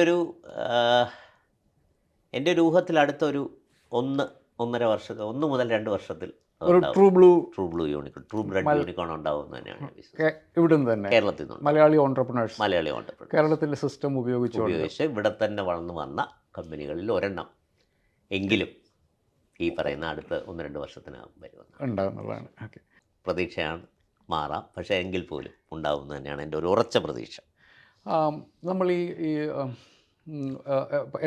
പലപ്പോഴും എൻ്റെ പ്രശ്നം എന്ന് വെച്ചിട്ടുണ്ടെങ്കിൽ, നമ്മൾ പലപ്പോഴും റിയലിസ്റ്റിക് ആകാതെ പോകുന്ന കാര്യങ്ങൾ. ആസ് എ ജേർണലിസ്റ്റ് ഞാൻ പണ്ട് സ്റ്റാർട്ടപ്പുകൾ സംസാരിക്കുമ്പോൾ അവർ അതിഭംഗിയായിട്ട് അവർ എല്ലാം പറയും. എവിടുന്ന പൈസ വരുന്നതെന്ന് ചോദിച്ചു കഴിഞ്ഞിട്ടുണ്ടെങ്കിൽ ഒരു ധാരണയില്ലാത്ത ആളുകളുണ്ടായിരുന്നു. ഇപ്പോൾ ഈ കാണുന്ന ആൾക്കാർ, നിങ്ങളെ അപ്രോച്ച് ചെയ്യുന്ന ആൾക്കാർ, ഐഡിയ ആയിട്ട് വരുന്ന ആൾക്കാർ കുറച്ചുകൂടി റിയലിസ്റ്റിക് ആയോ? ഇല്ല. Innovators are always fantasizing. Yeah. Okay. They are in a fantasy world. ഇപ്പോൾ കാക്കയ്ക്കും തൻ കുഞ്ഞു പെൺകുഞ്ഞെന്ന് പറയുന്ന പോലെ എൻ്റെ ഐഡിയ ഏറ്റവും മികച്ച ഐഡിയ ആണെന്ന് ഉറച്ചു വിശ്വസിച്ച് നമ്മളെ കാണാൻ വരുന്ന ആൾക്കാരാണ് ബഹുഭൂരിപക്ഷവും. നമ്മളത് അങ്ങനെ അല്ല എന്ന് പറഞ്ഞു കൊടുക്കാൻ നമുക്കതിനുള്ള വിവരം ഉണ്ടാവണം. അതായത് നമ്മളിപ്പോൾ ഞാനത് അതിനെക്കുറിച്ച് വളരെ കെയർഫുള്ളാണ്. കാരണം എന്നോട് പണ്ടൊരു പയ്യൻ, ഇത് സ്റ്റാർട്ടപ്പ് മിഷനിലൊക്കെ വരുന്നതിന് വളരെ മുന്നെയാണ്, ഒരു പയ്യൻ വന്ന് എന്നോട് പറഞ്ഞു, എനിക്കിങ്ങനെ ഒരു സ്പേസ് ടെക്കിലൊരു കമ്പനി തുടങ്ങണം. ഞാൻ എൻ്റെ കമ്പനിയിലിരിക്കുകയാണ്. അപ്പോൾ ഞാൻ ചോദിച്ചു, നീ എവിടെയാണ് പഠിച്ചത്? അത് ഞാനിങ്ങനെ നെയ്യാറ്റിൻകരയിലെ ഏതോ ഒരു കോളേജിൻ്റെ പേര് പറഞ്ഞു. അപ്പോൾ തന്നെ ഞാൻ അവനെ ഡിസ്കൗണ്ട് ചെയ്തു. നെയ്യാറ്റിൻകരയിൽ നിന്ന് പഠിച്ചൊരു പയ്യൻ സ്പേസ് ടെക്ക്. ഇതൊരു ഒരുപാട് വർഷങ്ങൾക്ക് മുന്നെയാണ്. എന്നിട്ട് ഞാൻ ചോദിച്ചു, അത് കഴിഞ്ഞിട്ട് ഞാൻ വാർട്ടണിൽ പോയി പഠിച്ചു. വാർട്ടൺ എന്ന് പറയുന്നത് പെൻസിൽവേനിയയിലെ ഒരു one of the best business schools in the world ആണ് വാർട്ടൺ. അപ്പോൾ ഞാൻ എന്താണ് MBA ആണോ ചെയ്തത്? അല്ല, MBA അല്ല, ഞാൻ വേറെ എന്തോ ചെയ്തു. അപ്പോൾ ഞാൻ again I discounted. The guy actually went ahead and created a company in space tech and he's now based out of New York. അപ്പോൾ നമ്മൾ ഒരാളെയും ഒന്നിൻ്റെ പേരിലും ഡിസ്കൗണ്ട് ചെയ്യരുതെന്നുള്ളതാണ് ഞാൻ അതിൽ നിന്ന് 1-2 അനുഭവങ്ങൾ ഇതുപോലെ എനിക്കുണ്ടായിട്ടുണ്ട്. പഠിച്ച പാഠം എന്ന് പറയുന്നത്. കാരണം ആൾക്കാർ എന്ത് ചെയ്തെടുക്കുമെന്ന് നമുക്കൊരിക്കലും മനസ്സിൻ്റെ പവർ എന്ന് പറയുന്നത് വളരെ വലുതാണ്. അപ്പം നമ്മളത് വേണമെന്ന് വിചാരിച്ച് ഇറങ്ങിക്കഴിഞ്ഞ് കഴിഞ്ഞാൽ നമ്മൾ ചെയ്യുന്ന കാര്യങ്ങൾ ചിലപ്പോൾ അതിഗംഭീരമായിട്ട് മാറിയേക്കാം. ഞാനിത് പറയാൻ കാര്യം എന്ന് പറഞ്ഞു കഴിഞ്ഞാൽ, I try to listen to everyone. എൻ്റെ അടുത്ത് വരുന്ന എല്ലാവരുടെയും എത്ര ചെറിയ ഐഡിയ ആയാലും, നമുക്ക് മനസ്സിൽ എന്ന് തോന്നിയ ഐഡിയ ആയാലും, ഞാൻ സമയം കൊടുത്തു കഴിഞ്ഞാൽ I spend half an hour try to listen to people. അത് 2 കാര്യങ്ങളാണ് അതുകൊണ്ടുണ്ടാകുന്നത്. ഒന്ന്, നമ്മൾ നേരത്തെ പറഞ്ഞ ഒരു കൈൻഡ്നെസ്. ഞാനൊരു ഐഡിയ ആയിട്ട് വരുമ്പോൾ എന്നോടൊരാൾ അനുഭവപൂർവ്വം സംസാരിക്കുന്നു എന്നുള്ളത് തന്നെ വലിയൊരു കാര്യമാണ്. പിന്നെ സ്നേഹത്തോടെ അവരോട് ഇത് ചിലപ്പോൾ നടക്കില്ല, കണ്ടോ ഇങ്ങനൊരു സാധനം ഉണ്ട് എന്ന് പറഞ്ഞ് മനസ്സിലാക്കാൻ നമുക്ക് അറിവുണ്ടെങ്കിൽ നമ്മൾ അപ്പം തന്നെ പറയും, ഇത് വെറുതെ സമയം കളയരുത്. പിന്നെ വേറൊരു കാര്യം എനിക്ക് I want to use this media to tell people, it's not only about innovation. നിങ്ങളൊരു റിസർച്ചറല്ല, നിങ്ങളൊരു സയൻറ്റിസ്റ്റ് അല്ല, you are a business man.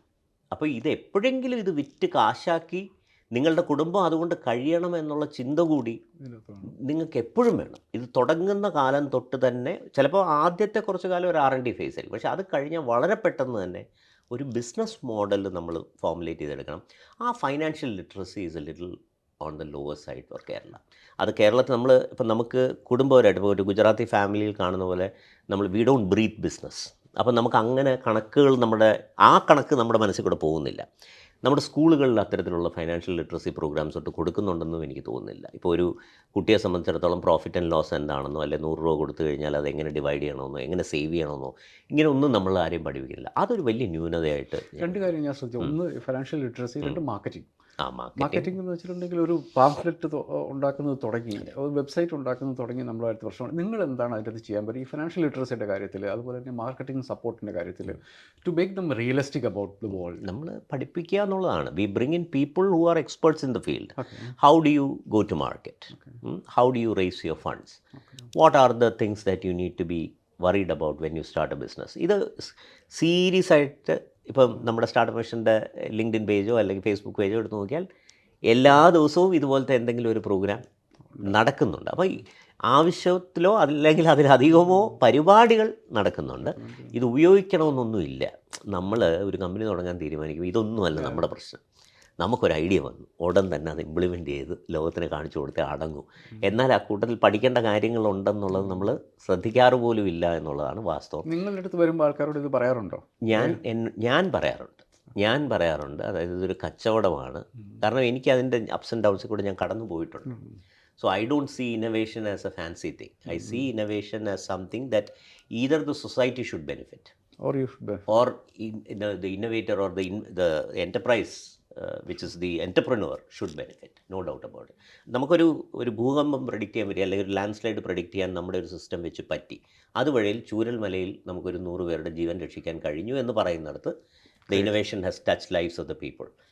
If I am actually selling a solution, let's say I find a new drug or a vaccine, and കോവിഡിൻ്റെ vaccine ഞാനാണ് കണ്ടുപിടിച്ചതെന്ന് വിചാരിക്കുക, അതുവഴി കോടിക്കണക്കിന് രൂപ എനിക്ക് ഉണ്ടാക്കാൻ പറ്റിയെങ്കിൽ fair enough, it has come back. പക്ഷേ ഇതിൽ എന്തെങ്കിലുമൊക്കെ നടക്കണം.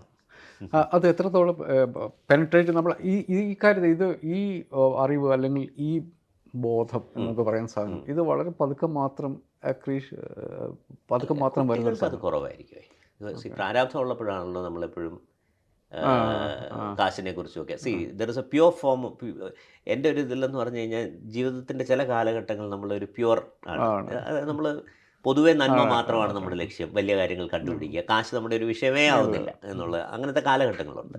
പക്ഷേ അങ്ങോട്ട് പോകും തോറും കാശ് ആവശ്യമാണെന്നുള്ള റിയലൈസേഷനിലേക്ക് നമ്മൾ എത്തിപ്പെടും. നമ്മുടെ കവി അയ്യപ്പൻ പറഞ്ഞ പോലെ സ്നേഹം, പൈസയില്ലാത്ത സ്നേഹത്തിന് ആർക്കും ഒരു വിലയില്ല എന്ന് അദ്ദേഹം വളരെ വേദനയോടൊരു കവിത ഇങ്ങനെ ചൊല്ലുന്നത് ഞാൻ കണ്ടിട്ടുണ്ട്. എന്ന് പറയുന്ന പോലെ അപ്പോൾ നമുക്ക് basically you can afford to innovate when you're young, very young. But at some point of time, you need to start thinking about a financially viable model. എന്നുള്ള നമ്മളത് ആൾക്കാരിലേക്ക് അത് എത്തിക്കുന്നുണ്ടോ, അല്ലെങ്കിൽ അത്ര ആ ബോധം ആൾക്കാരിൽ കുട്ടികളിലുണ്ടോ എന്ന് ചോദിച്ചു കഴിഞ്ഞാൽ ഇല്ല എന്നാണ് ഞാൻ പലപ്പോഴും കണ്ടിട്ടുള്ളത്. ഓക്കെ, നിങ്ങൾ ഒരു സ്റ്റാർട്ടപ്പ് മിഷൻ ഇപ്പോൾ നിങ്ങൾ എങ്ങനെ അപ്രോച്ച് ചെയ്യാൻ പറ്റും? ഒരു ഐഡിയ ഉള്ള ഒരാൾക്ക് സ്റ്റാർട്ടപ്പ് മിഷനെ എങ്ങനെ അപ്രോച്ച് ചെയ്യാൻ പറ്റും? നിങ്ങൾക്ക് ഇമ്മീഡിയറ്റ് ആയിട്ട് അവർക്ക് ചെയ്യാൻ വേണ്ടി പറ്റുന്ന ഹെൽപ്പ് എന്തായിരിക്കും? ഏറ്റവും easy access to startup mission is to apply for a grant. Okay, ഗ്രാൻറ്റിന് അപ്ലൈ ചെയ്യാൻ വരുമ്പോഴത്തേക്കും നമ്മൾ അവരോട് പറയും, നിങ്ങൾ പിച്ച് ഡെക്ക് ഉണ്ടാക്കണം, ഉണ്ടാക്കണം, DPIIT എടുക്കണം, എടുക്കണം, കമ്പനി രജിസ്റ്റർ ചെയ്യണം, ഇങ്ങനെയുള്ള കാര്യങ്ങളെല്ലാം അതിൻ്റെ ഭാഗമായിട്ടൊക്കെ നടന്നോളൂ. അപ്പോൾ നേരെ പോയി ഗ്രാൻറ്റിന് ഒന്ന് അപ്ലൈ ചെയ്ത്, ഗ്രാൻറ്റിന് അപ്ലൈ ചെയ്യാൻ കമ്പനി രജിസ്റ്റർ ചെയ്യേണ്ട, ഗ്രാൻറ്റ് കിട്ടുകയാണെങ്കിൽ മാത്രം കമ്പനി രജിസ്റ്റർ ചെയ്താൽ മതി. So even your idea will be validated by an expert committee and they will come back and say that we won't give you the grant. അപ്പോൾ നമുക്ക് അറിയാൻ പറ്റും ഇത് ഓടുകയില്ല. Expert committee is not the end of the world. അത് ഞാൻ വീണ്ടും പറയുന്നത്, ഇതെല്ലാം മനുഷ്യരാണ് ഇരിക്കുന്നത്, അവർക്ക് അവരുടെ അറിവുകളും എല്ലാം ഉണ്ട്. പക്ഷേ എന്നാലും you will get A external validation for your this thing. So the easiest thing to do is to apply for an idea grant, and we try to process every application within 45 days. അതായത് ഇന്ന് apply ചെയ്ത് കഴിഞ്ഞാൽ ആ 45 ദിവസത്തിനകം നിങ്ങളുടെ ഇത് you have A process. We have A process. Okay, അതിൻ്റെ അകത്ത് നിങ്ങളൊരു സ്ട്രൈക്ക് റേറ്റ് എത്രയായിരിക്കും നിങ്ങൾക്ക് കിട്ടുന്നതിൻ്റെ അകത്ത്? നിങ്ങൾക്ക് എത്ര എനിക്ക് തോന്നുന്നു ഒരു 100-150 ഐഡിയാസാണ് ഒരു മാസം വരുന്നത്. അതിനകത്തൊരു 4-5 എണ്ണത്തിനായിരിക്കും നമ്മൾ ഗ്രാൻഡ് കൊടുക്കുന്നത്. അതാണൊരു കൃത്യം കണക്ക് എനിക്ക് ഓർമ്മയില്ല, എന്നാലും ഏകദേശമൊക്കെ അതാണ്. ഇപ്പം നിങ്ങളുടെ ഒരു മെൻറ്ററിങ് ഏതൊക്കെ ലെവലിലുണ്ട്? നമ്മൾ 3 സെക്ടേഴ്സിലാണ് നമ്മുടെ മെൻറ്റേഴ്സിനെ ക്യൂറേറ്റ് ചെയ്തെടുക്കുന്നത്. ഒന്ന് മാർക്കറ്റിംഗ്, അതായത് നിങ്ങൾക്ക് പ്രോഡക്റ്റ് മാർക്കറ്റ് ചെയ്യണം, അത് ചെയ്യാൻ. 2 ടെക്നോളജി, അതായത് നമുക്കൊരു സാധനം അത് എന്തും ആയിക്കോട്ടെ, ഞാൻ ഇൻഫർമേഷൻ ടെക്നോളജി അല്ല എന്ന് വീണ്ടും പറയാൻ കാര്യം, മെറ്റീരിയൽ സയൻസസ് ആവാം, ബയോടെക്നോളജി ആവാം, വേറെ പലതും ആവാം. അപ്പോൾ ടെക്നോളജി സൈഡിൽ നമ്മളെ സപ്പോർട്ട് ചെയ്യാൻ പറ്റുന്ന മെൻറ്റേഴ്സ് അത് നിങ്ങൾ ഐഡൻറ്റിഫൈ ചെയ്ത് നമ്മൾ ഈ 3 സെക്ടേഴ്സ് മാത്രമേ നമ്മൾ മെൻറ്റേഴ്സിന് കൊടുക്കാറുള്ളൂ. Marketing, technology, investment. ഓക്കെ, അതായത് ഫണ്ട് റേസ് ചെയ്യണം, എനിക്ക് ഫണ്ട് റേസ് ചെയ്യണം, എന്നെ സഹായിക്കാൻ നിങ്ങൾക്ക് പറ്റും. ഓക്കെ, ഈ 3 കാര്യങ്ങളാണ് നമ്മൾ. ഫൈനാൻഷ്യൽ ലിറ്ററസി എന്നുള്ളതും ഒരു വളരെ നീഡഡ് ആയിട്ടുള്ള ഒരു ഏരിയ അല്ലേ? 100%. ഇപ്പോൾ എന്നോട് പറയുകയാണ്, ഞാൻ 2 കമ്പനി തുടങ്ങി വിറ്റിട്ടുണ്ട്, പക്ഷേ എനിക്ക് ഫൈനാൻഷ്യൽ ലിറ്ററസി ഇല്ല, ഇപ്പോഴും ഇല്ല. ബിക്കോസ് ഒരു കച്ചവടക്കാരൻ അറിഞ്ഞിരിക്കേണ്ട ലൂപ്പ് ഹോൾസ് ഉണ്ട്, which can be use to raise capital better. ഇപ്പം എന്നെയൊക്കെ സംബന്ധിച്ചിടത്തോളം എനിക്ക് 100 രൂപ ഞാൻ ഉണ്ടാക്കുന്നു, 90 രൂപ ചിലവാക്കുന്നു, 10 രൂപ ലാഭം. ഇതാണ് എൻ്റെ ബേസിക് ഫൈനാൻഷ്യൽ ലിറ്ററസി. അത് മതി കച്ചവടം ചെയ്യാൻ. പക്ഷേ അതല്ലാതെ how to use credit effectively, how do you book your profit so that your tax liability becomes lesser. ഇങ്ങനെ ഒരുപാട് കാര്യങ്ങൾ ഉണ്ട്. ഇതിനെല്ലാം നമ്മൾ ഒരു തേർഡ് പാർട്ടിയെ ആശ്രയിക്കുകയാണ് ഇപ്പോൾ ചെയ്യുന്നത്. പക്ഷേ തേർഡ് പാർട്ടി നമ്മളെ അവൻ പറയുന്നതാണ് അവസാന വാക്ക്. നമുക്കതിനെ ഒന്ന് വെറ്റ് ചെയ്യാനുള്ള ഒരു ലിറ്ററസി നമുക്ക് ഇല്ലാതെ വരുമ്പോഴത്തേക്ക് അത് ബുദ്ധിമുട്ടായിട്ട് വരും. You have to ask questions. Because എനിക്ക് പേഴ്സണലി നടന്നിട്ടുള്ള കാര്യങ്ങൾ ഇതാണ്. ഒരു വലിയ ടാക്സ് ഫിഗറുമായിട്ട് എൻ്റെ ചാർട്ടേഡ് അക്കൗണ്ടൻറ്റ് എൻ്റെ അടുത്ത് വരും. എനിക്ക് അറിയാഞ്ഞിട്ട് പോലും ചില കാര്യങ്ങളൊക്കെ എടുത്തിട്ട് ഇതിൽ ഡിപ്രീഷിയേഷൻ ഇടാൻ പറ്റില്ല, ഫർണിച്ചർ നമ്മൾ ഇത്രയൊക്കെ ഇട്ട്, നമുക്കറിയാവുന്ന പൊട്ടക്കാര്യങ്ങൾ അത് ചെയ്യുമ്പോൾ തന്നെ ആ ലയബിലിറ്റി ഭയങ്കരമായിട്ട് താഴോട്ട് വരും. പക്ഷേ അതപ്പോൾ നമ്മൾ ചിലപ്പോൾ ചോദിക്കത്തില്ല, നമ്മൾ ഈ കമ്പനി ഓടിക്കുന്ന ഇതിലല്ലേ. അപ്പോൾ അവിടെ financial literacy, at least the literacy to ask the right questions is very important. അതിൽ നിങ്ങൾക്ക് അവരെ ഹെൽപ്പ് ചെയ്യാൻ വേണ്ടി പറ്റിയല്ലേ? ശരിക്കും അത് ഇച്ചിരി ഒരു ക്യാമ്പയിനായിട്ട് ചെയ്യേണ്ടതാണ്. അത് ഇതിൻ്റെ പ്രശ്നം എന്താണെന്നറിയോ, ഈ ഒരുപാട് കാര്യങ്ങൾ നടക്കുന്നു. കമ്പനി ഓടിക്കുക എന്നുള്ളതാണ് ഇവരെ സംബന്ധിച്ചൊരു പ്രധാനപ്പെട്ട കാര്യം. So unless we can do A cohort which is like, okay നമുക്ക് വാഗമൺ വരെ പോയി എല്ലാവരും വരൂ, നമുക്ക് ഒരാഴ്ച ഫൈനാൻഷ്യൽ ലിറ്ററസി പഠിക്കാം എന്ന് പറഞ്ഞാൽ ചിലപ്പോൾ നടന്നേക്കാം. പക്ഷേ ഈ ഓൺ ഗോയിങ് പ്രോഗ്രാംസിലേക്ക് ആൾക്കാർ സബ്സ്ക്രൈബ് ചെയ്യുന്നത് കുറവ്. Because you are in the day to day running of your company. Okay, startup mission is organising something, I might നാളെയും വരും നമുക്ക് ചേരാം. അങ്ങനെ അല്ലാതെ മേ ബി പിന്നെ വേറൊരു കാര്യം ഞങ്ങൾ ആലോചിച്ചതെന്ന് പറഞ്ഞാൽ, ഗ്രാൻഡ് കൊടുക്കുന്ന ആൾക്കാരുണ്ടല്ലോ, അത് കൊടുക്കുന്നതിന് മുന്നേ അവരെ ഒരു ക്യാമ്പ് പോലെ നടത്തി 1-2 ദിവസങ്ങൾ നിർത്തിയിട്ട് എങ്ങനെ പിച്ച് ചെയ്യാം, എന്തൊക്കെയാണ് നിങ്ങൾ ഫൈനാൻഷ്യലി അറിഞ്ഞിരിക്കേണ്ടത്, ഇങ്ങനെ ഒരു കാര്യം കൊടുക്കുന്നതിനെ പറ്റി നമ്മൾ ആലോചിക്കുന്നുണ്ട്. പക്ഷേ അങ്ങനെ ഒരു സ്ട്രക്ചർഡ് പ്രോഗ്രാം ഇപ്പം നിലവിലില്ല. ഓക്കെ. പക്ഷെ പൊതുവേ ഒരു പോസിറ്റീവായിട്ടുള്ള ഒരു എൻവയോൺമെൻറ്റ് കേരളത്തിൽ വരുന്നുണ്ട് എന്നുള്ള കാര്യത്തിൽ സ്റ്റാർട്ടപ്പ് മിഷൻ്റെ സിഇഒയ്ക്കൊരു എനിക്ക് യാതൊരു സംശയവും അക്കാര്യത്തിലില്ല. കാരണം ഞാൻ എവിടെ പോയാലും ആൾക്കാർ സ്റ്റാർട്ടപ്പ് എന്ന് പറഞ്ഞുകൊണ്ടിരിക്കുന്നുണ്ട്. അത് തന്നെയാണ് അതിൻ്റെ അത് കുറച്ച് ജനകീയമായിട്ടുണ്ട്. സ്റ്റാർട്ടപ്പ് എന്നുള്ള വാക്കും for the right reason or the wrong reason. പക്ഷേ സ്റ്റാർട്ടപ്പ് ഇപ്പോൾ നമ്മൾ തന്നെ കഴിഞ്ഞ കുറച്ച് ദിവസങ്ങളിൽ വന്ന പല ഇൻസിഡൻസും സ്റ്റാർട്ടപ്പുകളുമായിട്ട് ബന്ധപ്പെടുത്തി ആദ്യമേ ട്രോളുകൾ ഇറങ്ങി തുടങ്ങിയിരുന്നു. അപ്പം I see it as a popularisation or sensitisation of the concept. നമുക്കിനി വേണ്ടതെന്ന് പറഞ്ഞാൽ നമ്മളുടെ ആംബിഷൻസിനെ കുറച്ചുകൂടെ നമ്മളൊന്ന് മുകളിലേക്കാക്കണോ അത് റിയലിസ്റ്റിക് ആക്കണോ? അല്ല, മുകളിലേക്കാക്കേണ്ടതുണ്ട്. എന്ന് പറഞ്ഞാൽ നമ്മളിപ്പോൾ ഒരു എക്സാമ്പിൾ പറയാം. ഇപ്പോൾ ഇന്ന് രാവിലെ ഞാനൊരു ട്രാൻസ്ലേഷൻ റിസർച്ച് സെമിനാറിൽ പോയിട്ട് ഞാൻ വരികയാണ്. ഒരു യൂറോപ്യൻ കമ്മീഷൻ ആക്ച്വലി ഇറക്കിയിട്ടുള്ള ഒരു റിസർച്ച് റിപ്പോർട്ട് ഞാൻ ഇന്ന് അതിൻ്റെ കഥ അവിടെ പറയുകയാണ്. അതായത് കണ്ണാടിക്ക് പോയാൽ തടി തന്നെ കണ്ണാടിയാക്കാൻ പറ്റും. ലൈറ്റ് കടക്കുന്ന തടി എന്ന് പറയാം. ഓക്കെ, ഇനി വേറൊന്നുകൂടെ, നാനോ റോബോട്ട്സ്. ഇപ്പോൾ നമ്മൾ റൂട്ട് കനാൽ ചെയ്യാൻ വേണ്ടി ഡെൻറ്റിസ്റ്റിൻ്റെ അവിടെ പോയി മറ്റേ സാധനം വെച്ച് പൊളിച്ചിങ്ങനെ വെച്ച് കുറേ നേരം ഇരിക്കും. അതിന് വരെ ഒരു ചെറിയ റോബോട്ടിനെ കടത്തി വിട്ട് കഴിഞ്ഞാൽ അവനവിടെ പോയി പണിയെടുത്തിട്ട് ഇതൊക്കെ നടക്കുന്ന കാര്യങ്ങളാണ്. ഇതൊന്നും ഇല്ലാത്തതല്ല. ഈ റിസർച്ച് ഈസ് ഹാപ്പനിങ്. ആ ലെവലിലേക്ക് നമ്മളത് ആലോചിക്കുന്ന പോലുമില്ല. ആ ലെവലിനെ പറ്റി ഒരു ഡീപ് സീക്ക് പോലെയുള്ളൊരു ലാംഗ്വേജ് മോഡൽ നമുക്കിവിടെ ഇന്ത്യയിൽ ഡെവലപ്പ് ചെയ്യാം എന്നുള്ള ആലോചന പോലും നമ്മളുടെ മനസ്സിൽ കൂടെ പോകുന്നില്ല. That needs to change. Your ambition needs to be set higher. എങ്കിലേ നമുക്ക് യഥാർത്ഥ നോളജ് എക്കോണമി എന്ന് പറയുന്ന അതിൻ്റെ ഗുണങ്ങൾ, അതായത് ലോകത്തിന് ഉപയോഗിക്കാൻ പറ്റുന്ന ഒരു പ്രോഡക്റ്റോ ടെക്നോളജിയോ IP നമ്മൾ ഡെവലപ്പ് ചെയ്യുന്നിടത്താണ് നമ്മളുടെ ഗെയിം മൊത്തത്തിൽ. അവിടെയാണ് ഞാൻ നേരത്തെ പറഞ്ഞ 1-2 കമ്പനികളുടെ കാര്യം ഇതിനകത്ത് പ്രസക്തമാവുന്നത്. ലോകത്തിന് ഉപയോഗിക്കാതെ ഫാക്റ്റാണ്. കാരണം ഇപ്പം നമ്മൾ ഗ്ലോബൽ മാർക്കറ്റ് തന്നെയാണ്. It is accessible to all. അത് പലതരത്തിലുള്ള കാര്യങ്ങൾ കൊണ്ടും ഏതെങ്കിലും വിധത്തിൽ നമുക്ക് ഗ്ലോബൽ മാർക്കറ്റിൽ ആക്സസ് ചെയ്യാവുന്നതേ ഉള്ളൂ ഇപ്പോഴത്തെ അവസ്ഥയിൽ. ആ ലെവലിലേക്ക് ചിന്തിക്കേണ്ടതുണ്ട് എന്നുള്ളതാണ്. അതിലേക്ക് നമുക്ക് പലപ്പോഴും പേടിയാണ് അങ്ങനെ ആലോചിക്കാൻ. അതായത് അതൊന്നും നമുക്ക് പറ്റില്ല. അങ്ങനെയല്ല, അതൊക്കെ നമുക്ക് പറ്റും. നമ്മൾ വേറൊരു രാജ്യത്തോ അല്ലെങ്കിൽ വേറൊരു സംസ്ഥാനത്തോ പോയി ഇതൊക്കെ ചെയ്യുന്നുണ്ട്. ഇവിടെ നമുക്ക് ചെയ്യാൻ പറ്റും. അത് ഉറച്ചു വിശ്വസിക്കുക. അങ്ങനത്തെ കുറച്ച് സാധനങ്ങൾ ഐഡൻറ്റിഫൈ ചെയ്ത് അതിലേക്ക് വർക്ക് ചെയ്യുക എന്നുള്ളതാണ് നമ്മൾ ഇനിയും ചെയ്യേണ്ടതെന്നാണ് എൻ്റെ ഒരു വിശ്വാസം. എനിക്ക് അതൊരു ഗംഭീരമായിട്ടൊരു ഐഡിയ ആണ്. അങ്ങനത്തെ കുറച്ച് പേര് വരട്ടെ. അങ്ങനെ ഒരു ഗ്ലോബൽ മാർക്കറ്റിലേക്ക് പറ്റുന്ന പ്രോഡക്റ്റുകൾ കേരളത്തിൽ വരട്ടെ. സ്റ്റാർട്ടപ്പ് മിഷൻ അതൊരു വലിയ റോൾ ഉണ്ടാവട്ടെ എന്നുള്ളതൊക്കെയാണ് നമ്മുടെയും ആഗ്രഹം. Thank you. Nice discussion.